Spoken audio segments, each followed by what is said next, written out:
بسم اللہ الرحمن الرحیم۔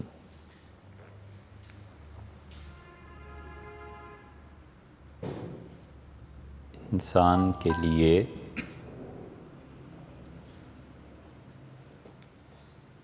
اللہ تعالیٰ کے ساتھ سب سے قوی تعلق اس کا ہونا، اسے اختیار کرنا، کوشش اور محنت کر کے اسے اپنی سوچ کا حصہ بنانا یا سیکھنا، وہ اصل چیز عقیدہ ہے۔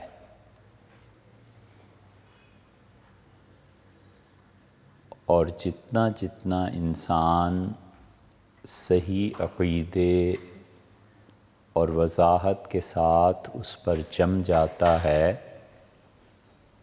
اتنا ہی اتنا اس شخصیت میں پختگی آ جاتی ہے۔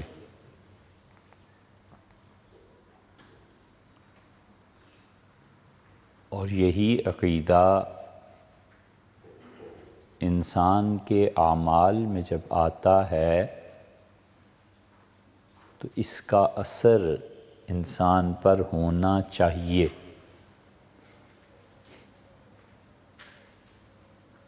عقیدہ ہو اور انسان پر اس کا اثر نہ آئے، عقیدہ ہو اور انسان اس عقیدے کے جو تقاضے ہیں وہ انہیں پورا نہ کرے،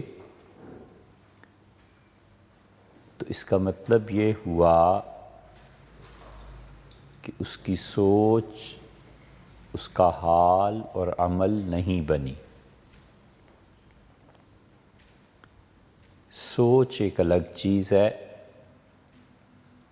اور اس کے مطابق حال وارد ہو جانا یہ ایک الگ چیز ہے، اور عمل ایک الگ چیز ہے۔ ان تینوں میں فرق کرنا چاہیے۔ ایک آدمی کی سوچ ہے کہ وہ دنیا سے بے تعلق ہے، وہ سوچ اس کے حال میں تبدیل ہو جائے اور چیزوں کی، اشیاء کی طلب، حسن، یہ سب چیزیں اس کے اصل نظریے اور فکر کو نہ بدل سکیں، اور پھر اس کا حال، اس کا عمل بھی بن جائے کہ اسے بڑی سے بڑی چیز کی پیشکش اسے اپنے اصل مقاصد سے نہ ہٹا سکے، تو یہ اس کا عمل ہے۔ ایک آدمی کا حال یہ ہے کہ وہ آپ دیکھیں تو دیوانہ محسوس ہوتا ہے، تو یہ اصل میں دیوانگی پہلے اس کی سوچ تھی، پاگل پنا، دماغ خراب ہے۔ پھر اس کو دیکھ کے بھی دوسرا آدمی پہچان سکتا ہے کہ یہ پاگل ہے، اور پھر جب وہ پاگل پنے کی حرکتیں کرتا ہے تو پھر وہ واضح ہو جاتی ہے، پھر اس میں کوئی شبہ نہیں رہتا۔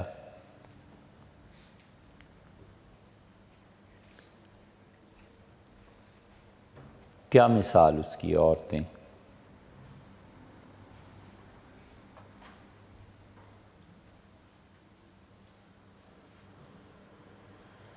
کرکٹ،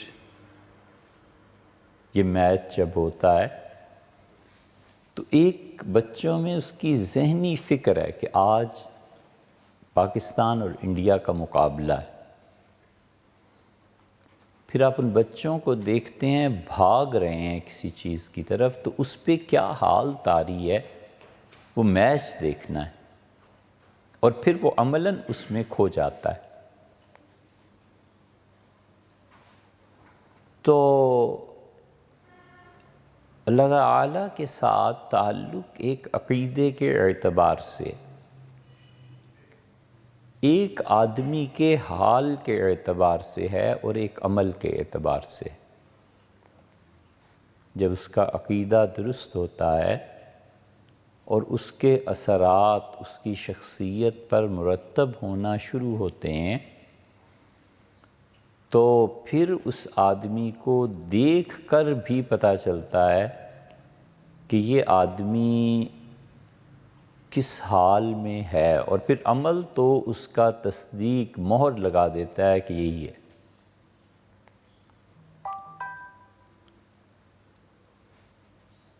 سیدنا علی رضی اللہ عنہ کے متعلق یہ آتا ہے کہ وہ اپنی فکر کے اعتبار سے کتنے بلند تھے کہ ایک چھوٹا سا لکڑی کا ڈبہ ان کے پاس تھا، تو وہ کبھی کبھی اس میں سے کھجوریں نکالتے تھے، کھا لیتے تھے، پانی پیتے تھے اور نماز پڑھتے تھے۔ تو فرماتے تھے کہ عربی کا ایک شعر، اس کا ترجمہ یہ ہے کہ کتنا ہی خوش نصیب وہ آدمی ہے جس کو پیٹ بھرنے کے لیے کھجوریں میسر ہیں، پانی پیتا ہے اور اپنے رب کی عبادت کرتا ہے۔ خوش ہوتے تھے۔ یہ دنیا سے بے رغبتی ان پر اتنی چھا گئی کہ لوگ کہتے تھے کہ انہیں دیکھ کے خدا یاد آتا تھا، اور عمل بھی یہی تھا۔ محمد ابن منقدر رحمۃ اللہ علیہ تھے، اور حضرت جابر بن عبداللہ رضی اللہ عنہما کے بہت خدمت گزار، بہت اچھے ان کے شاگرد، وہ حضرت جابر رضی اللہ عنہ سے پوچھتے رہتے تھے کہ رسول اللہ صلی اللہ علیہ وسلم کو آپ نے کیسے دیکھا، کیا حالات تھے، کیا فرماتے تھے۔ یہ محبت ذوق تھا۔ تو حضرت جابر رضی اللہ عنہ کی خدمت میں رہے، پھر ان کا انتقال ہونے لگا، تو انہوں نے کہا کہ حضرت ایک کام، انہوں نے کہا کیا کام؟ انہوں نے کہا کہ حضور صلی اللہ علیہ وسلم کی حاضری کے ہاں جب خدمت میں پیش ہوں، حاضری ہو، تو میرا سلام پیش کیجیے گا۔ اتنی بڑی چیز انہیں سوجی، اس لیے کہ ان کے ذہن میں یہی چیزیں بیٹھی ہوئی تھیں۔ ایسے ہی جس انسان کا اللہ کے ساتھ حقیقی تعلق ہوتا ہے، وہ غمگین، سکڑا ہوا اور تنگ ذہن اور بے اعتمادی کی کیفیت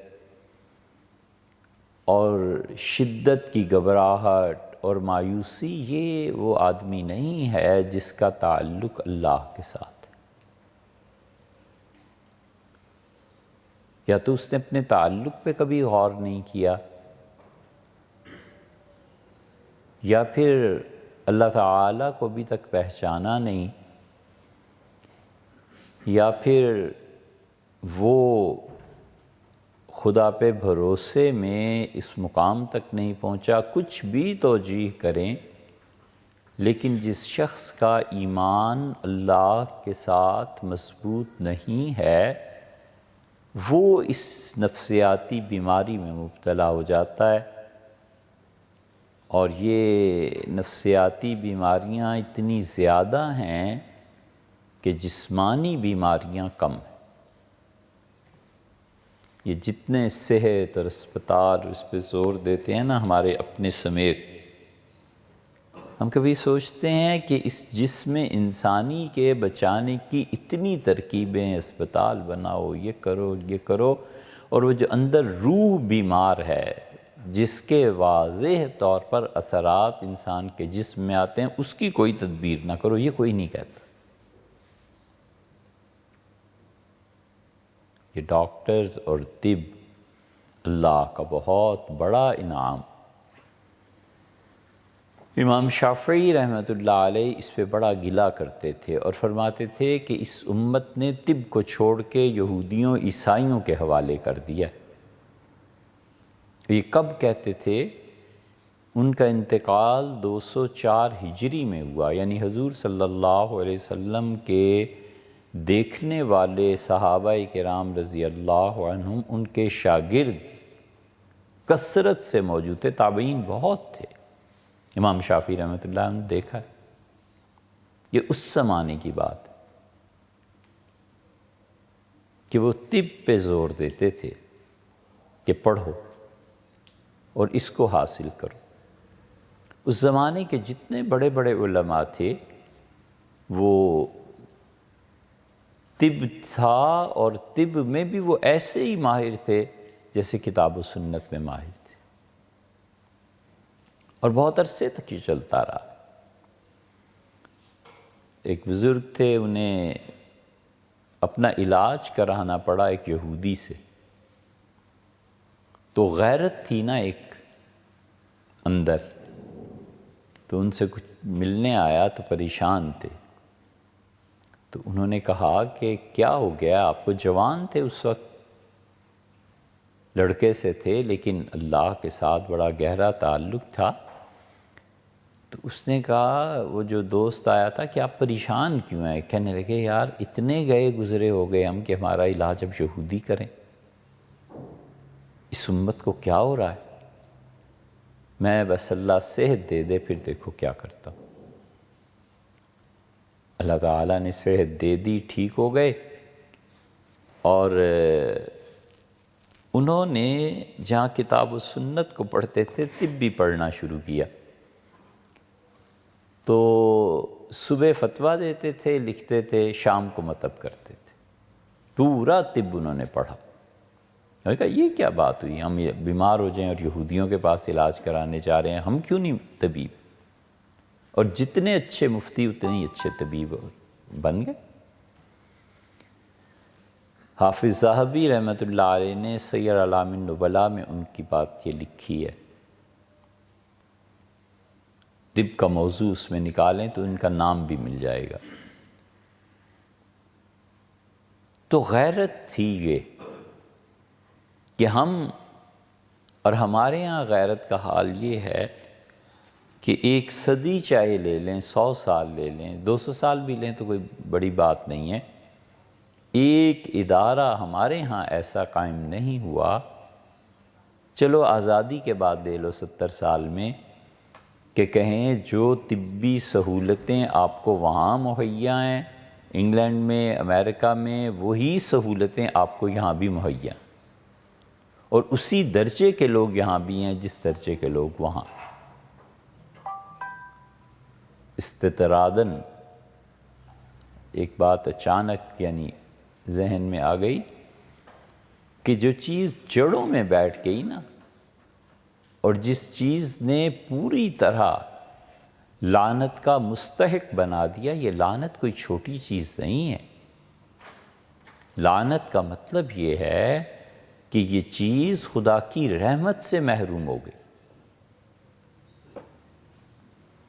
ایک مرتبہ ایک صحابی رضی اللہ عنہ نے لعنت کر دی تھی، اور ایک مرتبہ سیدنا ابوبکر رضی اللہ عنہ غصے میں تھے، انہوں نے کسی پہ لعنت بھیجی، تو رسول اللہ صلی اللہ علیہ وسلم نے فرمایا، ابوبکر مومن تو کبھی لعنت نہیں بھیجتا کسی چیز۔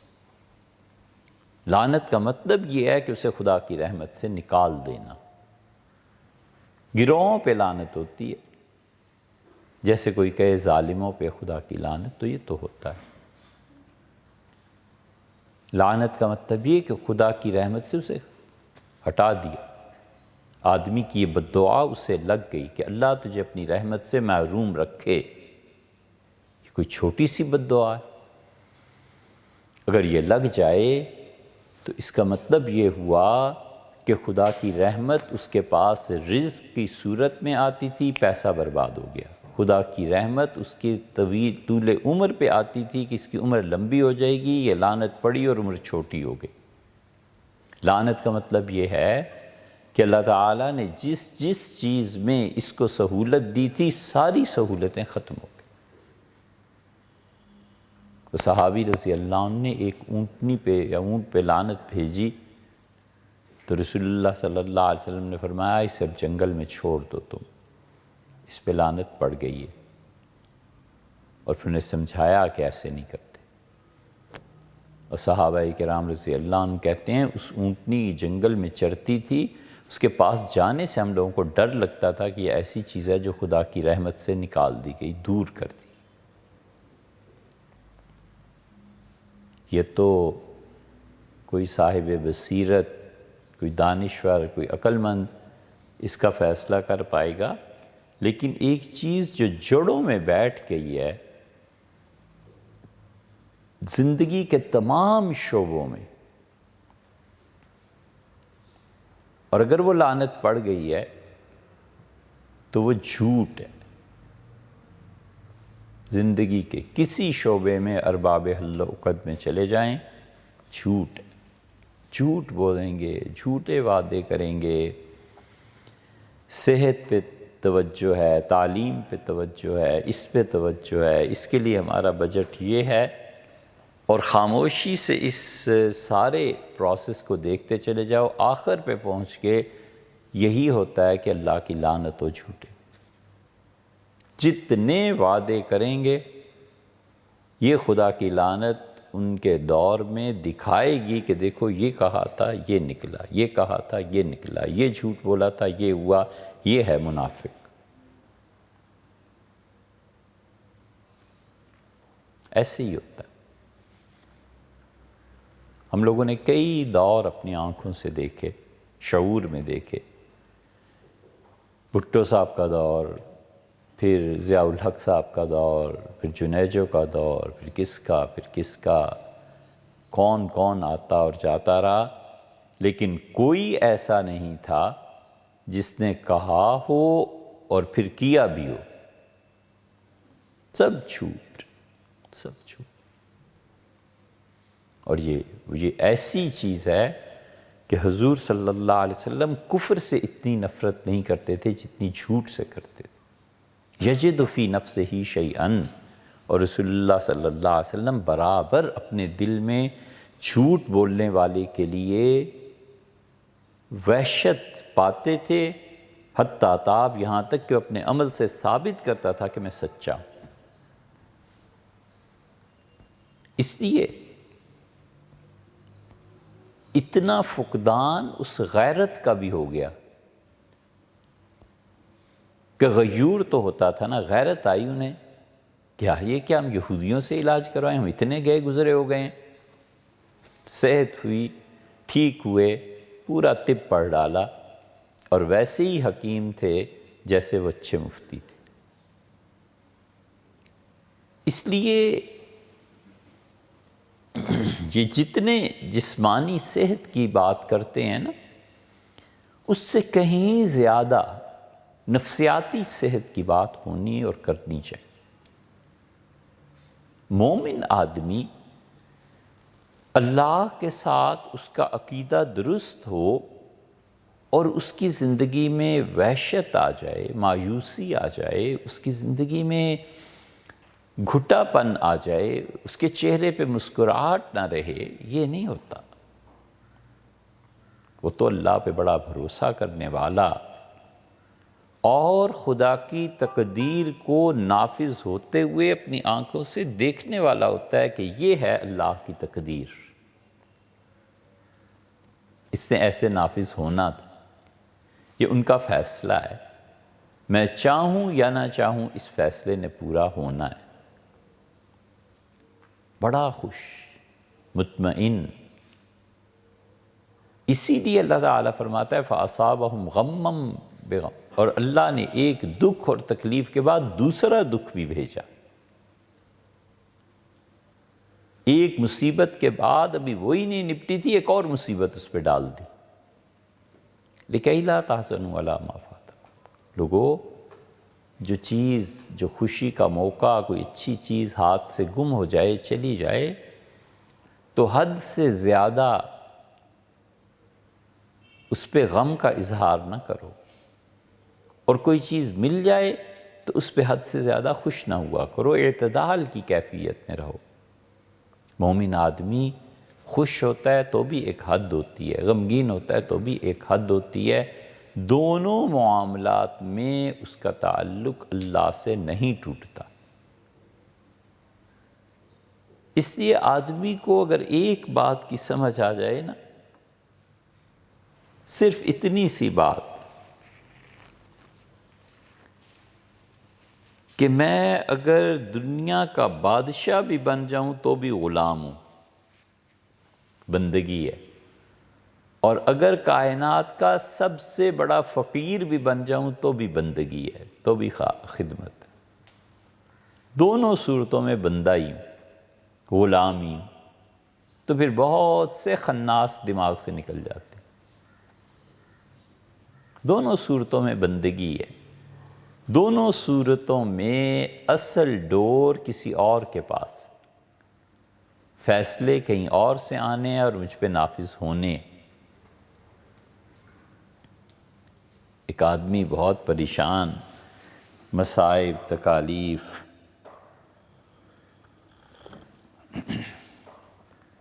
یہ ہو گیا اور وہ ہو گیا، تو ایک جسے شہر میں دیوانہ کہتے تھے، اس نے کہا، سوچا کہ چلو اس پاگل کے پاس جا کے بیٹھتا ہوں، ہر روز کوئی نہ کوئی مصیبت آئی رہتی ہے، میرا بھی دماغ خراب ہو گیا ہے، پاگلوں کے یہاں چلو۔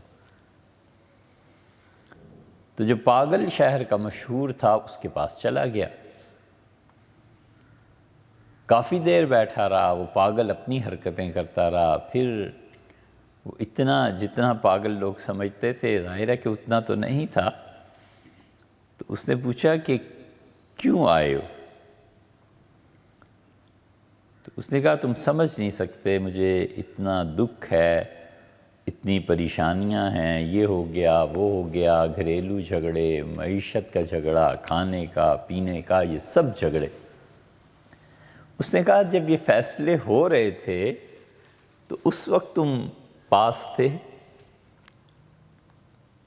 تو اس نے کہا نہیں۔ تو اس نے کہا، اس وقت تو چیخے نہیں جب یہ فیصلے ہو رہے تھے، تو اب عملاً جب ان کا نفاذ ہو رہا ہے تو اب کیوں چیختے ہو؟ اب ہونے تو جو ہونا ہے۔ وہ اٹھا اور چل پڑا، تو ہنس رہا تھا، کسی نے پوچھا کہ کیا ہوا آپ؟ اس نے کہا، میں بھی پاگل ہو گیا۔ اس کا کیسے؟ اس نے کہا، مجھے آج گرہ کھل گئی اور آج اطمینان ہو گیا کہ واقعی جب فیصلے لکھے جا رہے تھے تو اس وقت تو میں کچھ کہہ نہیں سکتا، اس وقت کچھ کہا نہیں، اس وقت مجھے اتنا شعور بھی نہیں، اور اب جب نافذ ہو رہے ہیں تو اب میں چیخ رہا ہوں، اب کیا فائدہ؟ تو اس لیے اپنے آپ پہ غور کر کے ان نفسیاتی بیماریوں کو اپنے سے دور کرنا چاہیے۔ خود کرے، نہیں اگر خود کرنے کی ہمت، سمجھ نہیں آتی، تو اللہ تعالیٰ سے مشورہ کرے۔ خدا سے مشورہ اس طرح سے ہے کہ اللہ تعالیٰ سے دریافت کرے کہ اے رب، مجھے اپنی بیماری خود ہی نہیں سمجھ آ رہی، مہربانی فرما، میرے ساتھ کیا ہو رہا ہے میں نہیں جانتا، لیکن مجھے اتنا شعور عطا کر کہ میں سمجھ پاؤں کہ مجھے مسئلہ کیا ہے آخر، اور پھر اس کی صورتیں اللہ مختلف کرتا ہے۔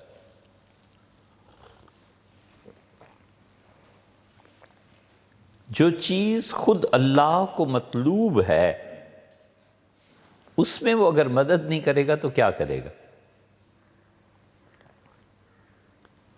بچہ چھوٹا سا ہوتا ہے اور والد اسے چلنا سکھاتے ہیں، ماں اسے چلنا سکھاتی ہے، تو جب ماں خود چاہے کہ بیٹا چلے، بیٹی چلے، تو پھر اس کے گرنے پر اس کی مدد نہیں کرے گی تو اور کیا کرے گی؟ یوں ہی گرنے لگتا ہے ہاتھ بڑھا دیتی ہے ماں کہ نہیں نہیں، اچھا پھر چلو، اچھا بیٹے پھر اٹھو، یہ وہ چاہتی ہے نا۔ تو اللہ جب خود چاہتا ہے کہ انسانوں کو ان نفسیاتی بیماریوں سے نکالے، تو جب بندہ خود شعوری طور پہ کوشش کرے گا، دعا مانگے گا، تو اللہ اس کی مدد کیوں نہیں کرے گا؟ اللہ تو خود چاہتا ہے کہ تم اس مصیبت سے نکلو، عبادت کرو۔ کائنات کی ہر چیز انسان میں آ کے کھپ جاتی ہے، کوئی چیز، ایک چیز ایسی نہیں ہے جو انسان میں آ کے ختم نہ ہو جاتی ہو۔ دھوپ ہے، سورج چمکتا ہے، کس کے لیے؟ انسانوں ہی کے لیے چمکتا ہے۔ آدمی نے اگر اس سے 60 سال 70 سال میں اتنی لائٹ لینی ہے اور اتنی ہیٹ لینی ہے تو یہ طے شدہ ہے۔ اکبر بادشاہ کے ہاں جوگی آئے اور اکبر بادشاہ نے کہا کہ یہ حبس دم جو تم ہندوؤں میں ہے یہ کیسے ہوتا ہے؟ مسلمان صوفیہ میں بھی رہا ہے۔ حبس دم کا مطلب ہے کہ سانس لینا اور پھر اسے باہر نہ آنے دینا، روک لے اندر ہی اندر سانس کو۔ ہندو اس کی مشق کرتے ہیں۔ سلسلہ نقشبندیہ میں ایک سبق ایسا ہے، حضرت رحمۃ اللہ تلقین فرماتے تھے، اور وہ اتنی بڑی چیز ہے کہ وسوسے آنا ختم ہو جاتے ہیں۔ یہ بڑی کرامت چیز ہے۔ اب وہ کہاں سے کس نے لیا؟ نقشبندیہ سلسلے کے مشائخ یہ کہتے ہیں کہ حضرت خضر علیہ السلام نے خواجہ محمد پارسا رحمۃ اللہ علیہ کو یا کسی اور بزرگ کو دریا کی تہہ میں لے جا کر یہ عمل سکھایا تھا، یہ ان کی کرامت تھی۔ اور اب جو نئے نئے آئے ہیں نقشبندیہ سلسلے کے ناقد، وہ کہتے ہیں کہ ہندوؤں سے لیا، کہیں سے بھی لیا ہو بھائی، چیز بڑے کام کی۔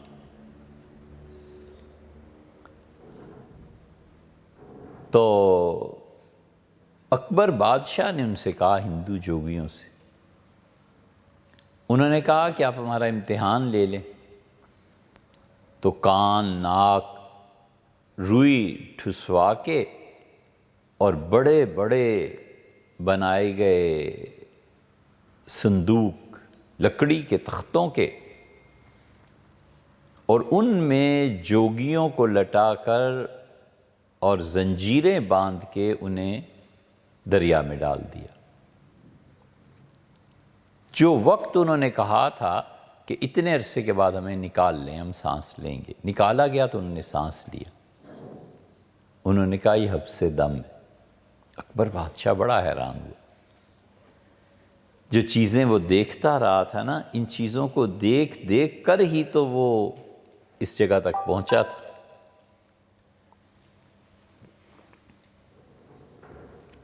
گمراہی اس کے عقیدے میں ایسے ہی ہوئی تھی۔ اضلہ اللہ علی علم، اللہ نے علم کے باوجود اس عالم دین کو گمراہ کر دیا۔ اللہ تعالیٰ امتحان لیتا ہے اور بڑا شدید امتحان ہوتا ہے۔ خدا کے ساتھ بندے کا سب سے بڑا امتحان صبر ہے۔ اس سے بڑا کوئی امتحان نہیں انسانی زندگی میں جب سے صبر کرنا پڑتا ہے۔ تو حبس دم یہی ہوتا ہے۔ اس حبس دم میں وساوس کا منقطع ہو جانا، ختم ہو جانا، یہ سارے سلاسل میں ان نقشبندیوں کا امتیاز ہے۔ بڑا طویل حبس دم ان کے مشائخ کے یہاں رہا رحمہ اللہ۔ تو انسان جن نفسیاتی مسائل میں تنگ ہوتا ہے، تکلیف ہوتی ہے، اس کا حل اللہ کے سامنے رکھے کہ اللہ اس کا حل کر دے۔ انتقام کا جذبہ ہے، سرد ہی نہیں پڑتا کہ کسی طرح اس سے بدلہ لینا ضروری۔ ہوس ہے دنیا کی کہ یہ چیز ضروری ہے، غصہ ہے، بیسیوں مسائل۔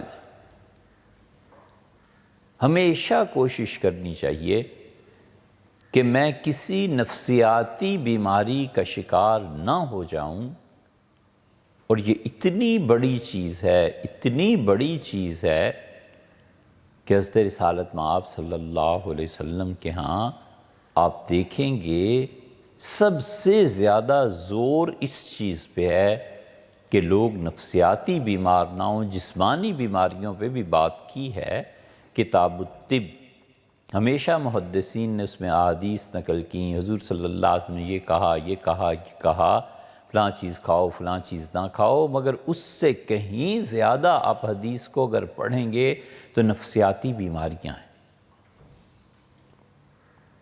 بار بار توجہ دلاتے رہے کہ یہ نہیں، یہ نہیں، یہ کرو، یہ کرو، یہ کرو۔ اچھا یہ مسئلہ ہے، میں کچھ پڑھ کے تم پہ پھونک دیتا ہوں۔ یہ پھونکنا جو ہے یہ امت میں کبھی بھی زیر اختلاف نہیں رہا۔ جتنے طبقے گزرے ہیں، گمراہ سے گمراہ طبقہ بھی اس پھونکنے کو ٹھیک کہتا تھا۔ اہل تشیع اب دیکھ لیں، ہمارے موجودہ زمانے میں دم کرنے کے قائل ہیں، دیوبندی کیا اور بریلوی کیا اور اہل حدیث کیا، ان میں بھی اہل حدیث حالانکہ وہابی اور کچھ کوئی انکار نہیں کرتا اور کہتا ہے یہ۔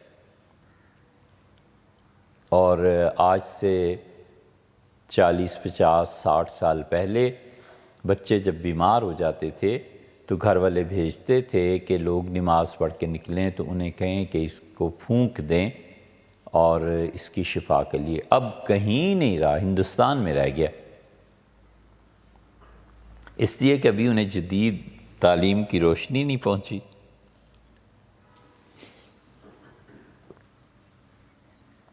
ابھی ان کا اعتقاد باقی ہے۔ ہندوستان میں کئی جگہ ہم نے دیکھا، مگر ہمارے یہاں ملک میں کہیں رہا ہی نہیں ہے۔ یہ نفسیاتی علاج تھا۔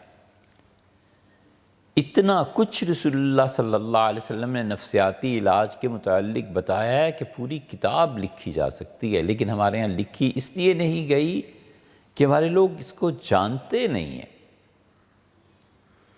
کہ آدمی نفسیاتی بیماری میں مبتلا ہو کر پھر اپنے دین کو بھی برباد کرتا ہے اور دنیا بھی برباد ہوتی ہے۔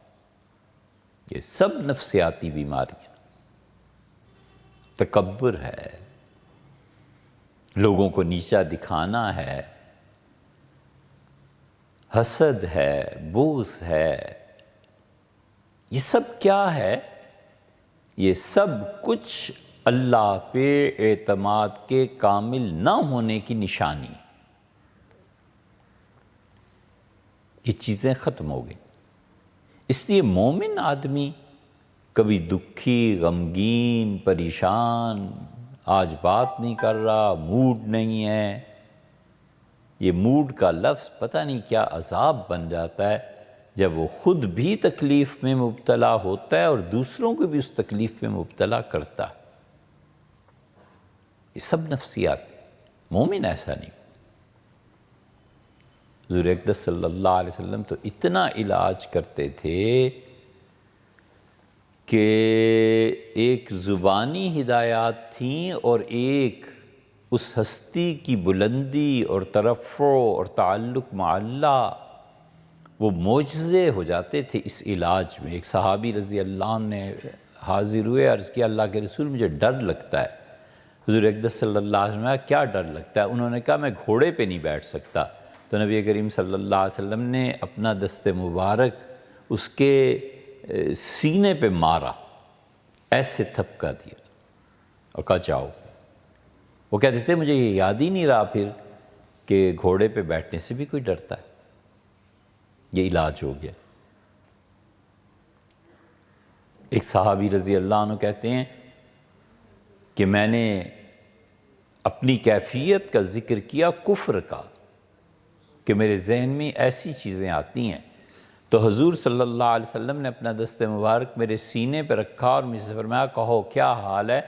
تو میری حالت یہ ہو گئی تھی کہ مجھے لگتا تھا میں خدا کے عرش کے نیچے کھڑا ہوں اس وقت، پسینے چھوٹ گئے۔ یہ ان بیماریوں کا علاج ہے جو انسان میں نفسیاتی طور پر پائی جاتی ہیں۔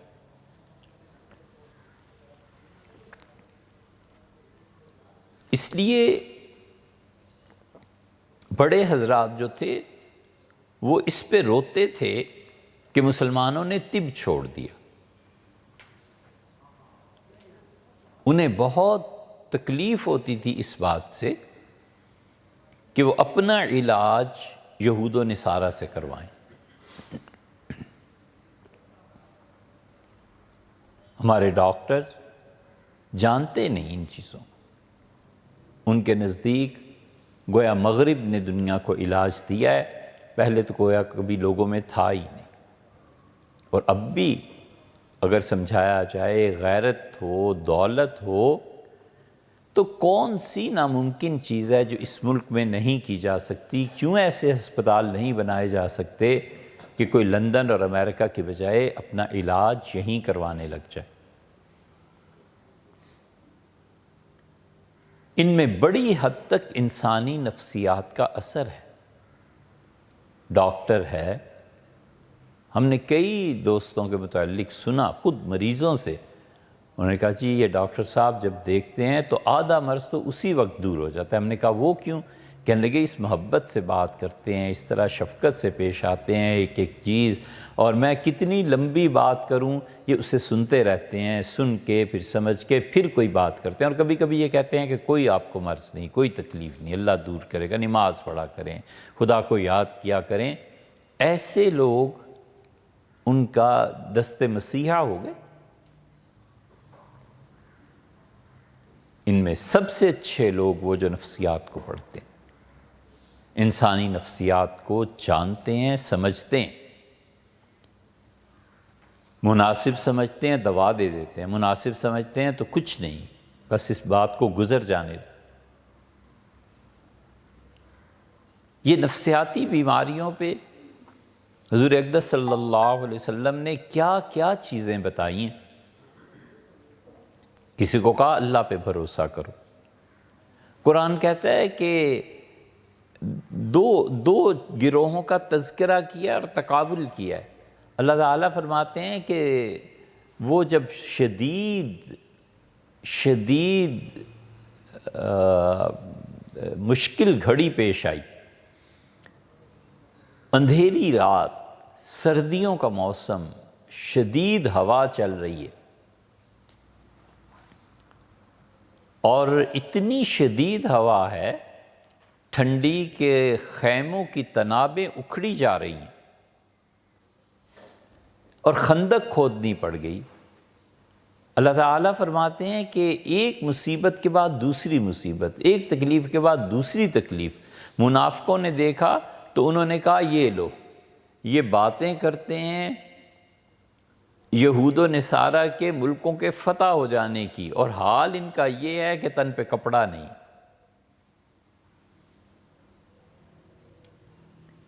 اور اللہ تعالیٰ نے اسی سے اگلے رکوع میں سورہ احزاب میں فرمایا کہ یہی حالات صحابہ کرام رضی اللہ عنہ خندق کے اس پار دیکھ رہے ہیں، یہاں بھی تو ہوا چل رہی ہے، شدید سردی پڑ رہی ہے، اور خندق کے اس پار وہ ہیں، اور ان کا ھذا ما وعدنا اللہ ورسولہ، یہ ہے وہ چیز جس کا وعدہ اللہ نے فرمایا اور رسول صلی اللہ علیہ وسلم نے بتایا تھا کہ ایسے سخت حالات پیش آ جائیں گے۔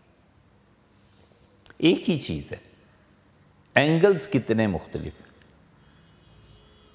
اور نبی کریم صلی اللہ علیہ وسلم کو بتایا گیا کہ اللہ کے رسول یہ پتھر نہیں ٹوٹ رہا، اور آپ نے فرمایا چلو، اور پھاوڑا اٹھا کے پہلی ضرب جو لگائی ہے رسول اللہ صلی اللہ علیہ وسلم نے، تو چنگاریاں نکلیں، روشنی پیدا ہوئی، پھر دوسری پہ، پھر تیسری پہ، اور پھر فرمایا کہ تمت کلمت ربک صدقا وعدلا، تیرے پروردگار کے وعدے پورے ہو گئے سچائی کے ساتھ اور انصاف کے ساتھ۔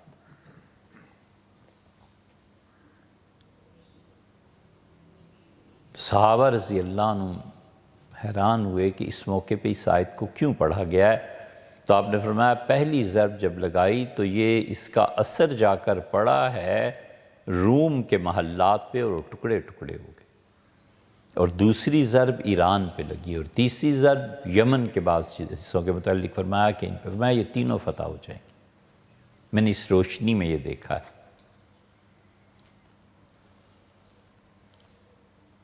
تو وہ لوگ اس حقیقت کو جانتے تھے تجربے کے ساتھ بھی اور علم کے ساتھ بھی، کہ یہاں سچائی حضور صلی اللہ علیہ وسلم کے تابع ہے، وہ سچائی کے تابع نہیں ہے۔ نبی کبھی بھی ایسا نہیں ہوتا، وہ کہے اور لوگ پرکھیں کہ نبی نے سچ کہا یا جھوٹ۔ نبی جو کچھ کہتا ہے وہ سچ ہی ہوتا ہے۔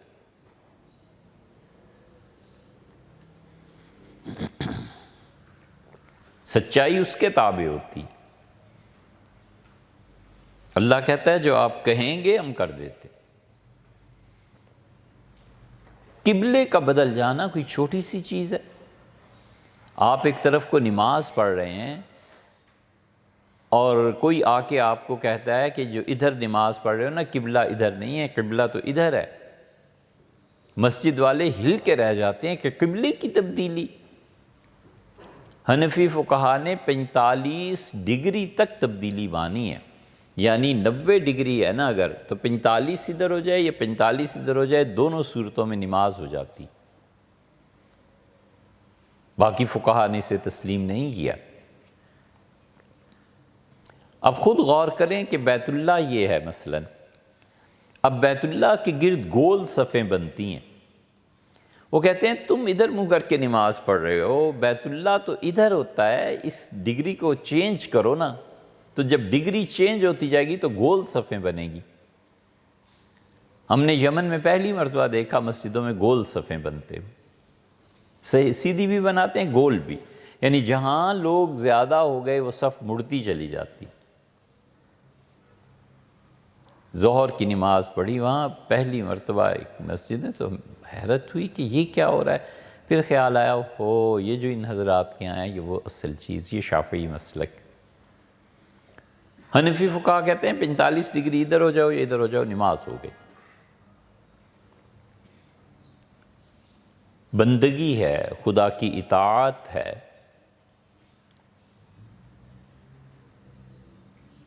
تو رسول اللہ صلی اللہ علیہ وسلم یا نبی علیہ السلام جو کچھ وہ یہ ایک تحویل قبلہ اتنی بڑی چیز ہے، ہم جیسے گئے گزرے مسلمان اب بھی نہیں اسے برداشت کرتے۔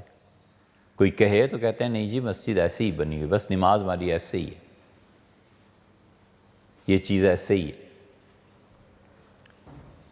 حضور صلی اللہ علیہ وسلم نے جب تحویل قبلہ کا اعلان کیا کہ بیت المقدس کی بجائے اب بیت اللہ کی طرف نماز پڑھنی ہے، اللہ نے کہا ہم نے اسے آزمائش بنایا ہے۔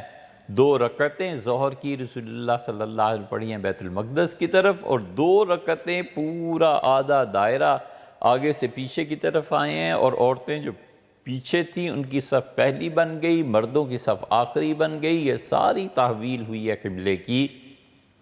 اگر ایمان یہ نہ ہوتا صحابہ کرام رضی اللہ عنہم کا کہ سچ نبی کے تابع ہوتا ہے، نبی جو کچھ کہہ دے وہ سچ ہے، جو وہ کہہ دے وہ جو کرے وہ سچ ہے، تو اتنی بڑی تبدیلی ہوئی برداشت کرتا؟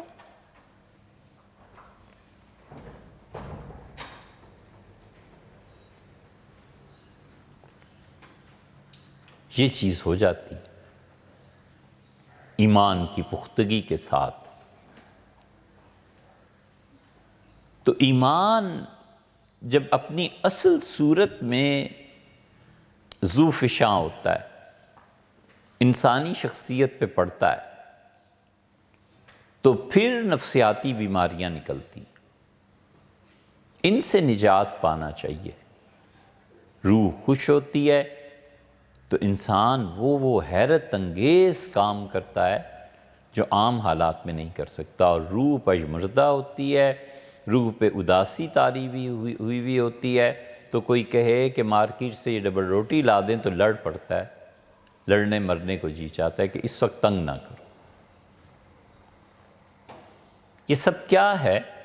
یہ انسانی نفسیات، غم کی گہری کیفیت میں ڈوب جانا، تنہائی کا اتنا شدید احساس کہ دنیا میں ہے ہی کوئی نہیں، اس سے بڑی بات کیا ہے یار؟ وہ کہتا ہے وَوَ مَعَكُمْ أَيْنَمَا كُنْتُمْ، تم دنیا میں جہاں بھی ہو ہم تمہارے ساتھ۔ یہ تو اسی طرح ہے جیسے کوئی وزیر اعظم کی کرسی پہ بیٹھے اور کہے کہ میرا حکم نہیں چلتا۔ بھی آپ کا حکم نہیں چلتا تو پھر کس کا چلتا ہے؟ اللہ کہتا ہے ہوا معاکم اینما کنتم، تم جہاں کہیں بھی ہو ہم تمہارے ساتھ۔ چیف آرمی کا کہے کہ فوج میری بات نہیں مانتی، بھی آپ چیف آپ کی نہیں مانیں گے تو کس کی مانیں گے؟ بیسیوں مثالیں ایسے ہی ہیں۔ انسان خود اپنے فطری تقاضوں سے اتباع کرتا ہے بہت سی چیزوں میں۔ پیاس لگتی ہے تو اٹھ کے پانی نہیں پینے جاتا، اس لیے جتنی بھی یہ چیزیں ہیں خدا نے ان تمام چیزوں پہ رہنمائی فرمائی۔ ہاں فرق اتنا ہے کہ بعض لوگوں کو علم ہوتا ہے اور بعض کو علم نہیں ہوتا۔ نہیں علم تو بھی اللہ سے مانگے۔ یہ دعا انسان میں احساس بندگی کو پیدا کرتی ہے، اور مصائب اور تکالیف میں یہ خوشی، یہ موقع، یہ مصائب اور تکالیف کا پازیٹیو سائیڈ، یہ حصہ یہ تھوڑا ہے کہ اللہ کو بار بار پکارنے کا موقع ملتا ہے کوئی اس کا ٹھکانہ کہ ویسے تو یاد نہ کرتا، انہوں نے مصیبت اور تکلیف میں ڈالا تھا کہ مجھے بار بار یاد کرو۔ وہ کہتا ہے ان ربی قریب مجیب۔ یہ جتنے جملے اس طرح کے قرآن میں آئے ہیں نا، ان پہ غور کرنا چاہیے۔ سب سے زیادہ سورہ ہود علیہ السلام میں آئے۔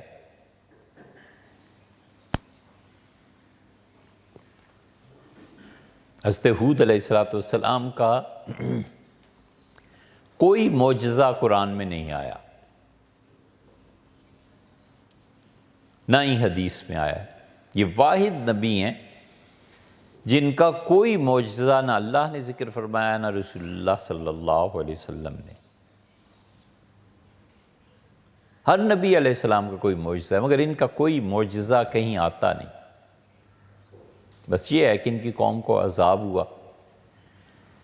اس صورت میں جو جملے ہیں اتنی بڑی تعداد میں کسی صورت میں بھی نہیں ہے۔ کسی میں ایک جملہ آیا ہے، کسی میں دو جملے زیادہ زیادہ آ گئے ہیں، مگر یہ صورت بھری پڑی ہے کہ فلاں نبی نے یہ کہا، فلاں نے یہ کہا، فلاں نے یہ کہا۔ انہوں نے کہا ان ربی رحیم ودود، میرا پروردگار تو بہت مہربانی کرنے والا اور بہت محبت کرنے والا۔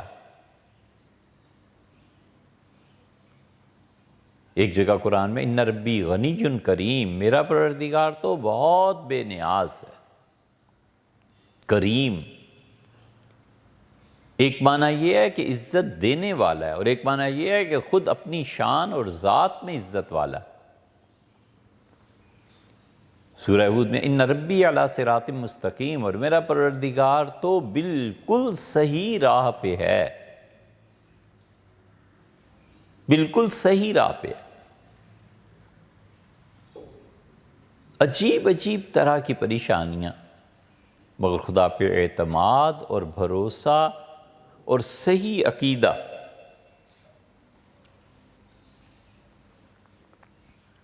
ان مصیبتوں سے نکالنے والا ہونا چاہیے۔ اور اگر ایمان ان مصائب اور تکالیف سے نجات نہیں دیتا تو پھر اس ایمان کی فکر کرنی چاہیے۔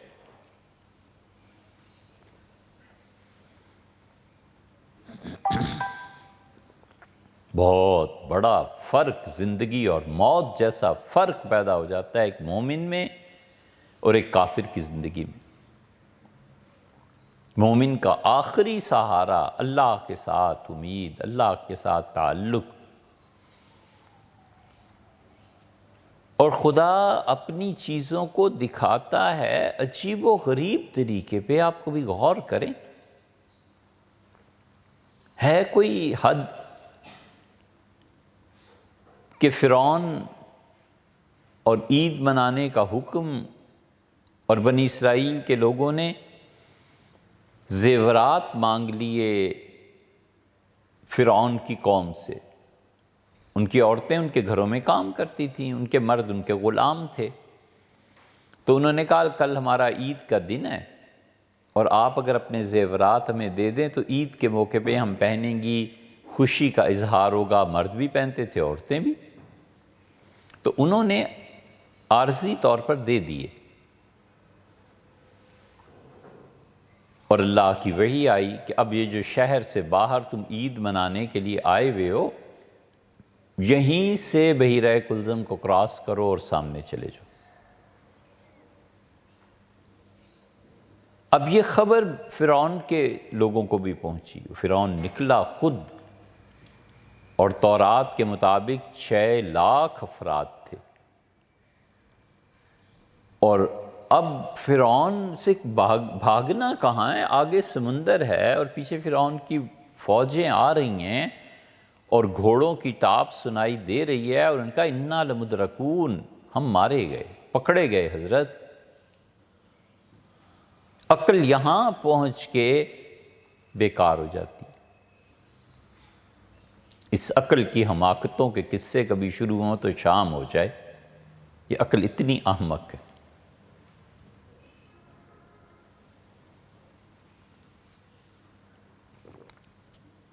ایک دن پہلے بھی مثال دی تھی نا، اس عقل کی عاجزی کا حال دیکھو، اس عقل کے بے وقوف ہونے کا حال دیکھو، اور اس عقل کے ناسمجھ ہونے کا حال دیکھو کہ ایک گتا یہ ہے، ایک مثلاً موبائل یہ ہے، اور ایک موبائل اور ہے تو ایک اور ایک 2 موبائل ہو گئے. یہ 2 کیا چیز ہے؟ عقل ان چیزوں کو نہیں سمجھ سکتی. جغرافیے کی بہت سی چیزیں، جیومیٹری کی بہت سی چیزیں انسانی عقل نہیں سمجھ سکتی، حالانکہ جیومیٹری کی بنیاد ہی اصول پہ اور عقل پہ. نہیں سمجھ سکتی. 2 کی ڈیفینیشن کرو نا، 2 کیا ہے؟ تو سن لیا ہے 1 اور 1 2. اور اگر خدا کوئی اور جہان کھول دے جہاں 1 اور 1 3 ہو جاتے ہیں، تو پھر اس 2 کا کیا ہوگا جس پہ پوری نسل انسانی قائم رہی؟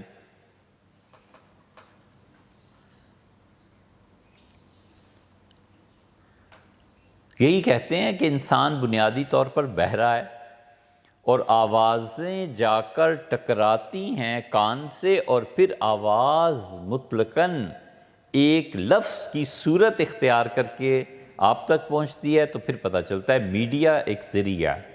ذریعہ کیا ہے؟ ہوا ہے. الفاظ اس میں ٹریول کر رہے ہیں. اب ایک اور ذریعہ ڈھونڈ لیا، اور وہ ٹیلی فون ہے، موبائل ہے.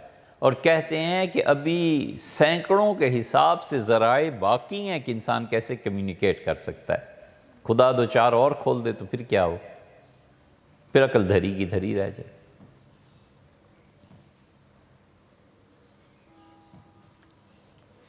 تو انہوں نے کہا حضرت پکڑے گئے، یہ تو پیچھے فرعون اور فوجیں اس کی، اور سامنے سمندر ہے. کہا اِنَّ مَعِیَ رَبِّی، کلا، ہرگز نہیں ہو سکتا کہ ہم پکڑے جائیں. میں نے جو کچھ کہا ہے نا، سچ میرے تابع ہے، میں سچ کے تابع نہیں ہوں. اِنَّ مَعِیَ رَبِّی، میرا پروردگار میرے ساتھ ہے. سیہدین، وہ یقیناً کوئی راہ نکالے گا. اور وہ راہ خدا نے دی جو بالکل موت تھی. موت سے زندگی کو خدا نے گویا پیدا کر دیا. دیکھو کہ سمندر ہی چیر دیا کہ چلو اترو، دوسری طرف کو نکل جاؤ. جہاں زندگی کا تصور بھی کوئی نہیں کر سکتا. سمندر کی تہہ میں فنادا فی الظلمات، اس نے پانی، پھر مچھلی کا پیٹ، اتنے اندھیروں میں جا کر پکارا، اور اس نے کہا کہ عیب اس سے پاک صرف تیری ذات ہے رب. ہر چیز دنیا میں انسان میں کھپ جاتی ہے. ساری کائنات، یہ پھل، یہ سورج، یہ دھوپ، یہ ہوا، سب انسان کے لیے. انسان کس لیے؟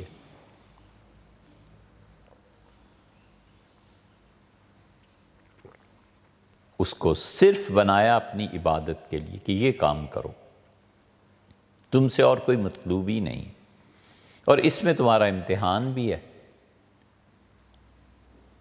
انسان کو ادھر لگایا۔ تو موت جہاں یقینی ہے وہاں پہ زندگی۔ فرعون، اس کے سپاہی موسیٰ علیہ السلام کو ڈھونڈنے آتے، کوئی وقت تو لگتا نا کہ اس خاتون کے یہاں بچہ ہے، اس کی پیدائش ہے، اس کو پکڑو، یہ بنی اسرائیل کے لوگ ہیں، اور فرعون کی سلطنت کو زوال، جیسے روایات میں آتا ہے، تو پکڑتے مارتے، کچھ تو وقت لگتا۔ اللہ تعالیٰ نے فرمایا ان کی والدہ سے کہ سرکنڈے لے لو اور اس کا ایک چھوٹا سا پنگوڑا بناؤ اور اپنے بچے کو اس میں رکھ کے دریا کے حوالے کر دو، جس نے نہیں بھی مرنا تو بھی مرے۔ کیا بات کہی ہے کہ یاخذ عدو لی وعدو اللہ، اسے وہ اٹھائے گا جو میرا بھی دشمن ہے اور اس کا بھی دشمن ہے، دشمن کے گھر میں پال کے، موت کے منہ میں ڈال کے، سب نکال کے بتایا کہ کام تو وہ ہیں جو ہم کرتے ہیں، تم تھوڑے ہی کرتے ہو۔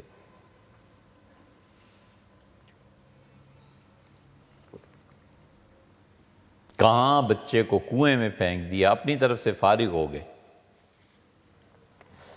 اور پیسے بھی لے لیے۔ وَقَانُوا فِيهِ مِنَ الزَّاهِدِينَ، پیسے لینے میں انہیں کوئی دلچسپی نہیں تھی، غلام ہے، خریدا ہے، بیچا ہے۔ یوسف علیہ السلام کنویں سے نکل آئے، بیچ دیا بھائیوں نے، انہیں کوئی دلچسپی پیسوں سے نہیں، دلچسپی اس سے تھی کہ کسی طرح یہ کانٹا نکل جائے اور والد کی توجہ ہماری طرف ہو جائے، اور یہی تھی نا۔ تو انہیں حکومت ملی، کہاں پہنچے، اور کیا بات کہی ہے زبردست، ان ربی لطیف لما یشاء۔ انہوں نے کہا میرا پروردگار جو کچھ چاہتا ہے نا وہ اتنی باریکی سے اپنے کام کرتا ہے کہ پوری کائنات میں کسی کو اس کے کاموں کی خبر نہیں ہوتی۔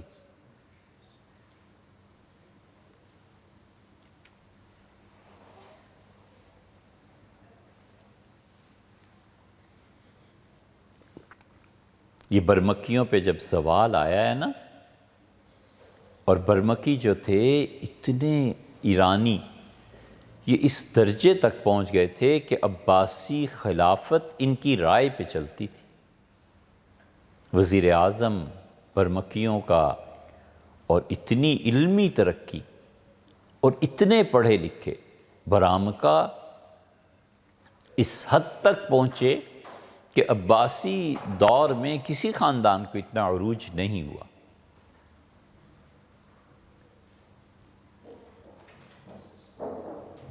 شک جو پڑا نا وہ اس سے کہ طواف کر رہے تھے ہارون رشید،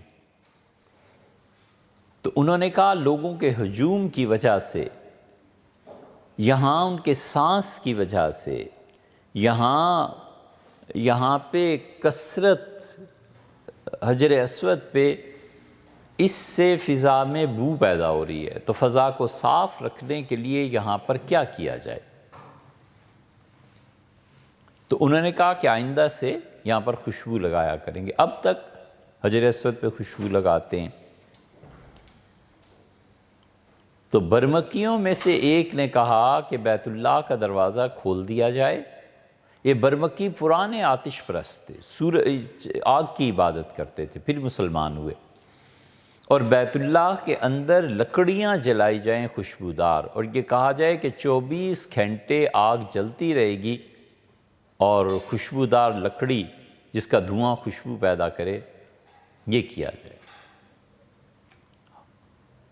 ہارون رشید دماغ بہت اس کا تیز تھا، وہ سوچا اس نے اس تجویز کو، اور پھر کھٹکا، اسے دیکھا کہ تم کیا چاہتے ہو۔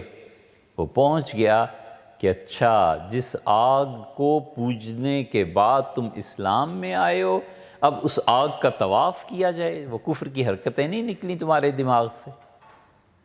بس اسے شبہ ہو گیا، اس نے کہا یہ اسلام میں ایک نیا دین گویا روشناس کرانا چاہتے ہیں، جہاں آگ کی تعظیم کی جائے، بیت اللہ میں آگ جلتی رہے، بظاہر اس میں دھواں ہے، خوشبو پیدا ہو رہی ہے، لیکن حقیقت یہ ہے کہ اس کا طواف کروایا جا رہا ہے۔ اس نے آہستہ آہستہ انہیں ہٹانا شروع کیا، اور اس دن تو حد ہو گئی جب ان کے قتل عام کا حکم ہوا۔ یہ ہندوستان کی تاریخ آپ پڑھیں نا، یہ بارہا کے سادات جو تھے، یہی حالت ہو گئی تھی ان کی۔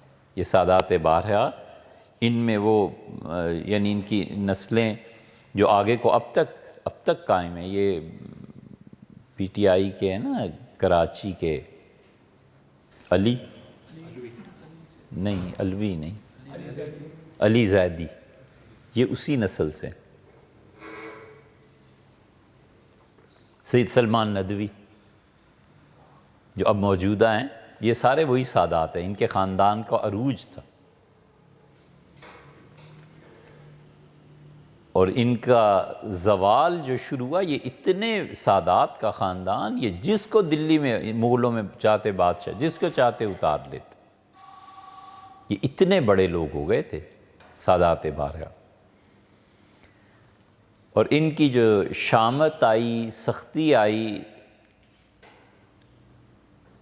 عروج کا یہ حال کہ جتنے یہ مغل، خاص طور پہ آخری یہ اورنگزیب عالمگیر رحمۃ اللہ علیہ، ان کی حفاظت کے لیے جو دستے مقرر ہوتے تھے بادشاہ کے لیے، یہ سادات تھے۔ شاہ جہان کے ہاں سادات کا بڑا اثر تھا۔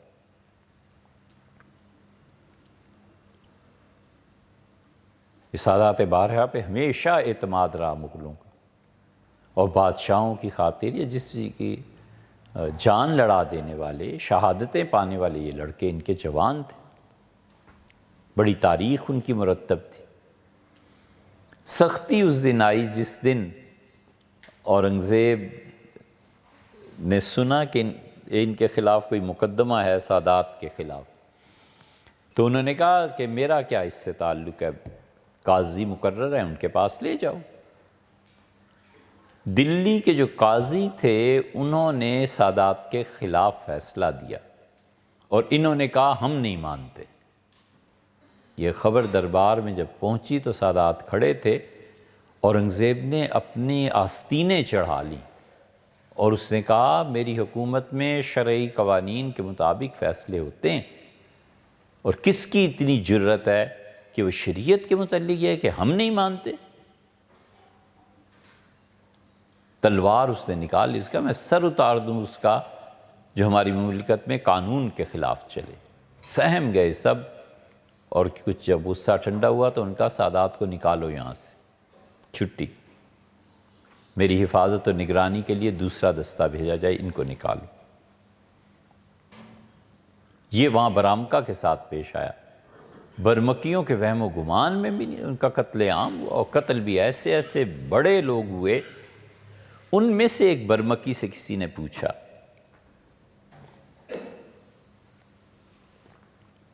کہ یہ تمہارے ساتھ ہوا کیا؟ آن کی آن میں کل شام تک تو تم ہارون کے اتنے قریبی دوست اور اس کے حرم میں جانے والے اور اس کے بیڈ روم تک گویا رسائی، اور یہ صبح تمہارے رات قتل کا ہوا کیا تمہارے ساتھ؟ اس نے کہا میرے بیٹے، ہم نے اللہ سے غافل ہو کے بہت سر اٹھا لیا تھا، اور ہم نے ظلم کیا، اور ہم بھول گئے ان راتوں کو جن میں مظلوموں کی بد دعائیں اللہ کی طرف سفر کرتی رہیں، اور اللہ انہیں نہیں بھولا، کہ بس یہ ہوا، ہم اللہ کو بھول گئے، اور اللہ ان مظلوموں کو نہیں بھولا جن کی بد دعائیں ہمیں لے ڈوبی۔ ہوتا یہی ہے، ہوتا یہی ہے۔ ظلم کو سہ لینا ظلم کرنے سے زیادہ آسان پڑتا ہے۔ محسود ہو جانا حاسد ہونے سے بہرحال اچھا۔ محسود بن جاتا ہے نا، لوگوں کو حسد ہو جاتا ہے، جلنے لگتے ہیں۔ کتنے افسوس کی اور کتنی گھٹیا بات ہے کہ ہمارے دور میں جتنا حسد اور جتنا جلاپا ہمارے مذہبی لوگوں میں پایا جاتا ہے نا، اتنا تو پرلے درجے کے فاسق و فاجر، گناہگار، انجینئر اور ڈاکٹر ان میں نہیں پایا جاتا۔ جتنا بغض اور نفرت دینی حلقوں میں ایک دوسرے کے خلاف ہے نا، اتنا بغض اور نفرت تو خالص دنیا دار جنہیں کہتے ہیں ان میں نہیں پایا جاتا۔ یہ دین ہے یا کیا ہے؟ یہ سب نفسیاتی بیماریاں۔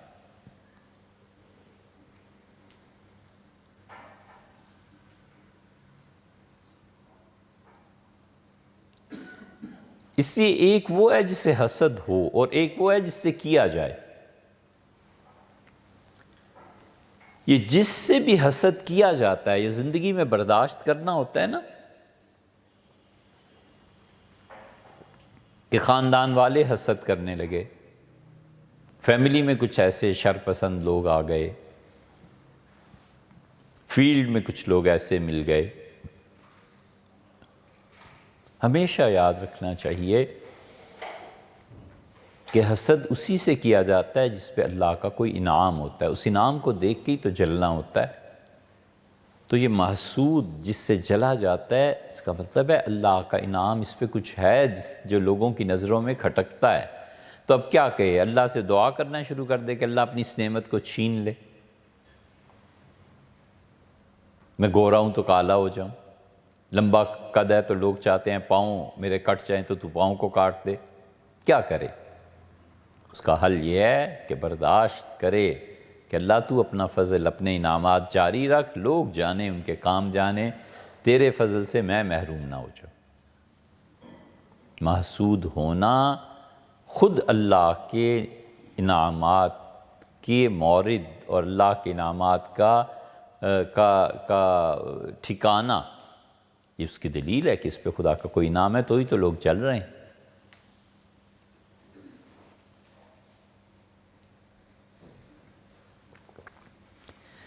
ایک لطیفہ یاد آیا، ہم ندوہ میں گئے تو ایک سیدھا سادہ دیہاتی بچہ، اتنا لمبا اس کا قد، بہت خوبصورت، گورا چٹا، تو کلاس سے جب باہر نکلے تو ایک استاد اسے ڈانٹ رہے تھے کہ بھئی آپ پڑھتے کیوں نہیں؟ اس نے کہا کہ طبیعت خراب رہتی ہے۔ تو انہوں نے کہا طبیعت کیسے خراب رہتی ہے؟ اور کسی کی خراب نہیں ہوتی، اور ایک آپ ہی بیمار رہتے ہیں، اگر اتنا ہی بیماری ہے تو چھوڑ جاؤ، کہیں اور جا کے پڑھو۔ تو ایسا معصوم سا منہ بنا کے استاد کو کہتا ہے کہ حضرت بات یہ ہے کہ لوگ ہمیں دیکھتے ہیں تو جو نظر لگ جانے والی دعا ہے نا وہ نہیں پڑھتے، اس لیے ہم بیمار رہتے ہیں۔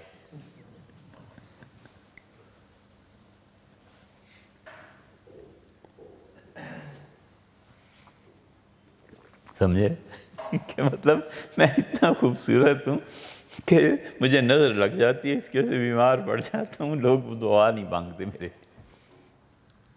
تو محسود ہونا یہ خود خدا کا انعام ہے۔ اس پہ پریشانی کیا ہے؟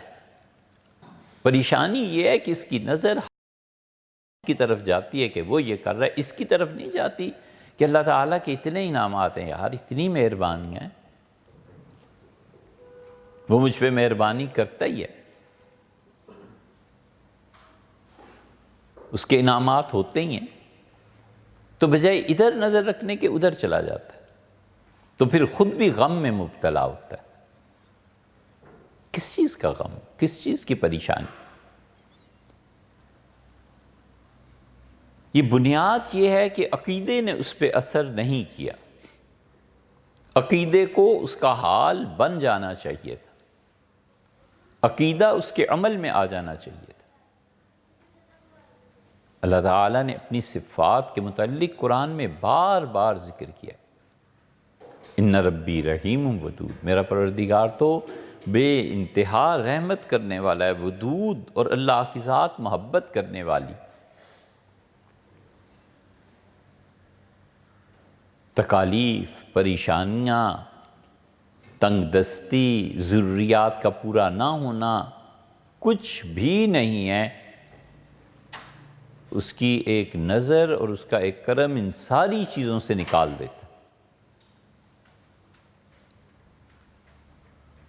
اس لیے اپنے متعلق سوچنا چاہیے کہ نفسیاتی طور پہ مجھے کیا بیماری ہے. حضور صلی اللہ علیہ وسلم نے اس کا حل کیا بتایا، کتاب و سنت اس بارے میں کیا کہتے ہیں، ڈاکٹرز کیا کہتے ہیں. تشخیص کرنے والے کی تشخیص میں غلطی ہو سکتی ہے سوائے اس کے کہ اس کی تشخیص حدیث میں مل جائے اور حدیث صحیح ہو. حضور صلی اللہ علیہ وسلم جس چیز کی تشخیص کر دینا وہ کبھی بھی غلط نہیں ہو سکتی. وہ جو کچھ فرما دیں بس وہی ہے. یہ چیزیں ایسی ہیں کہ جس کی طرف توجہ نہ دینے سے معاشرے میں تباہی مچ گئی. یہ عہدہ نہیں ملا، یہ منصب نہیں ملا، دے دیتے اور پھر اس کے بعد جو چیز ہوتی وہ کیا ہوتی.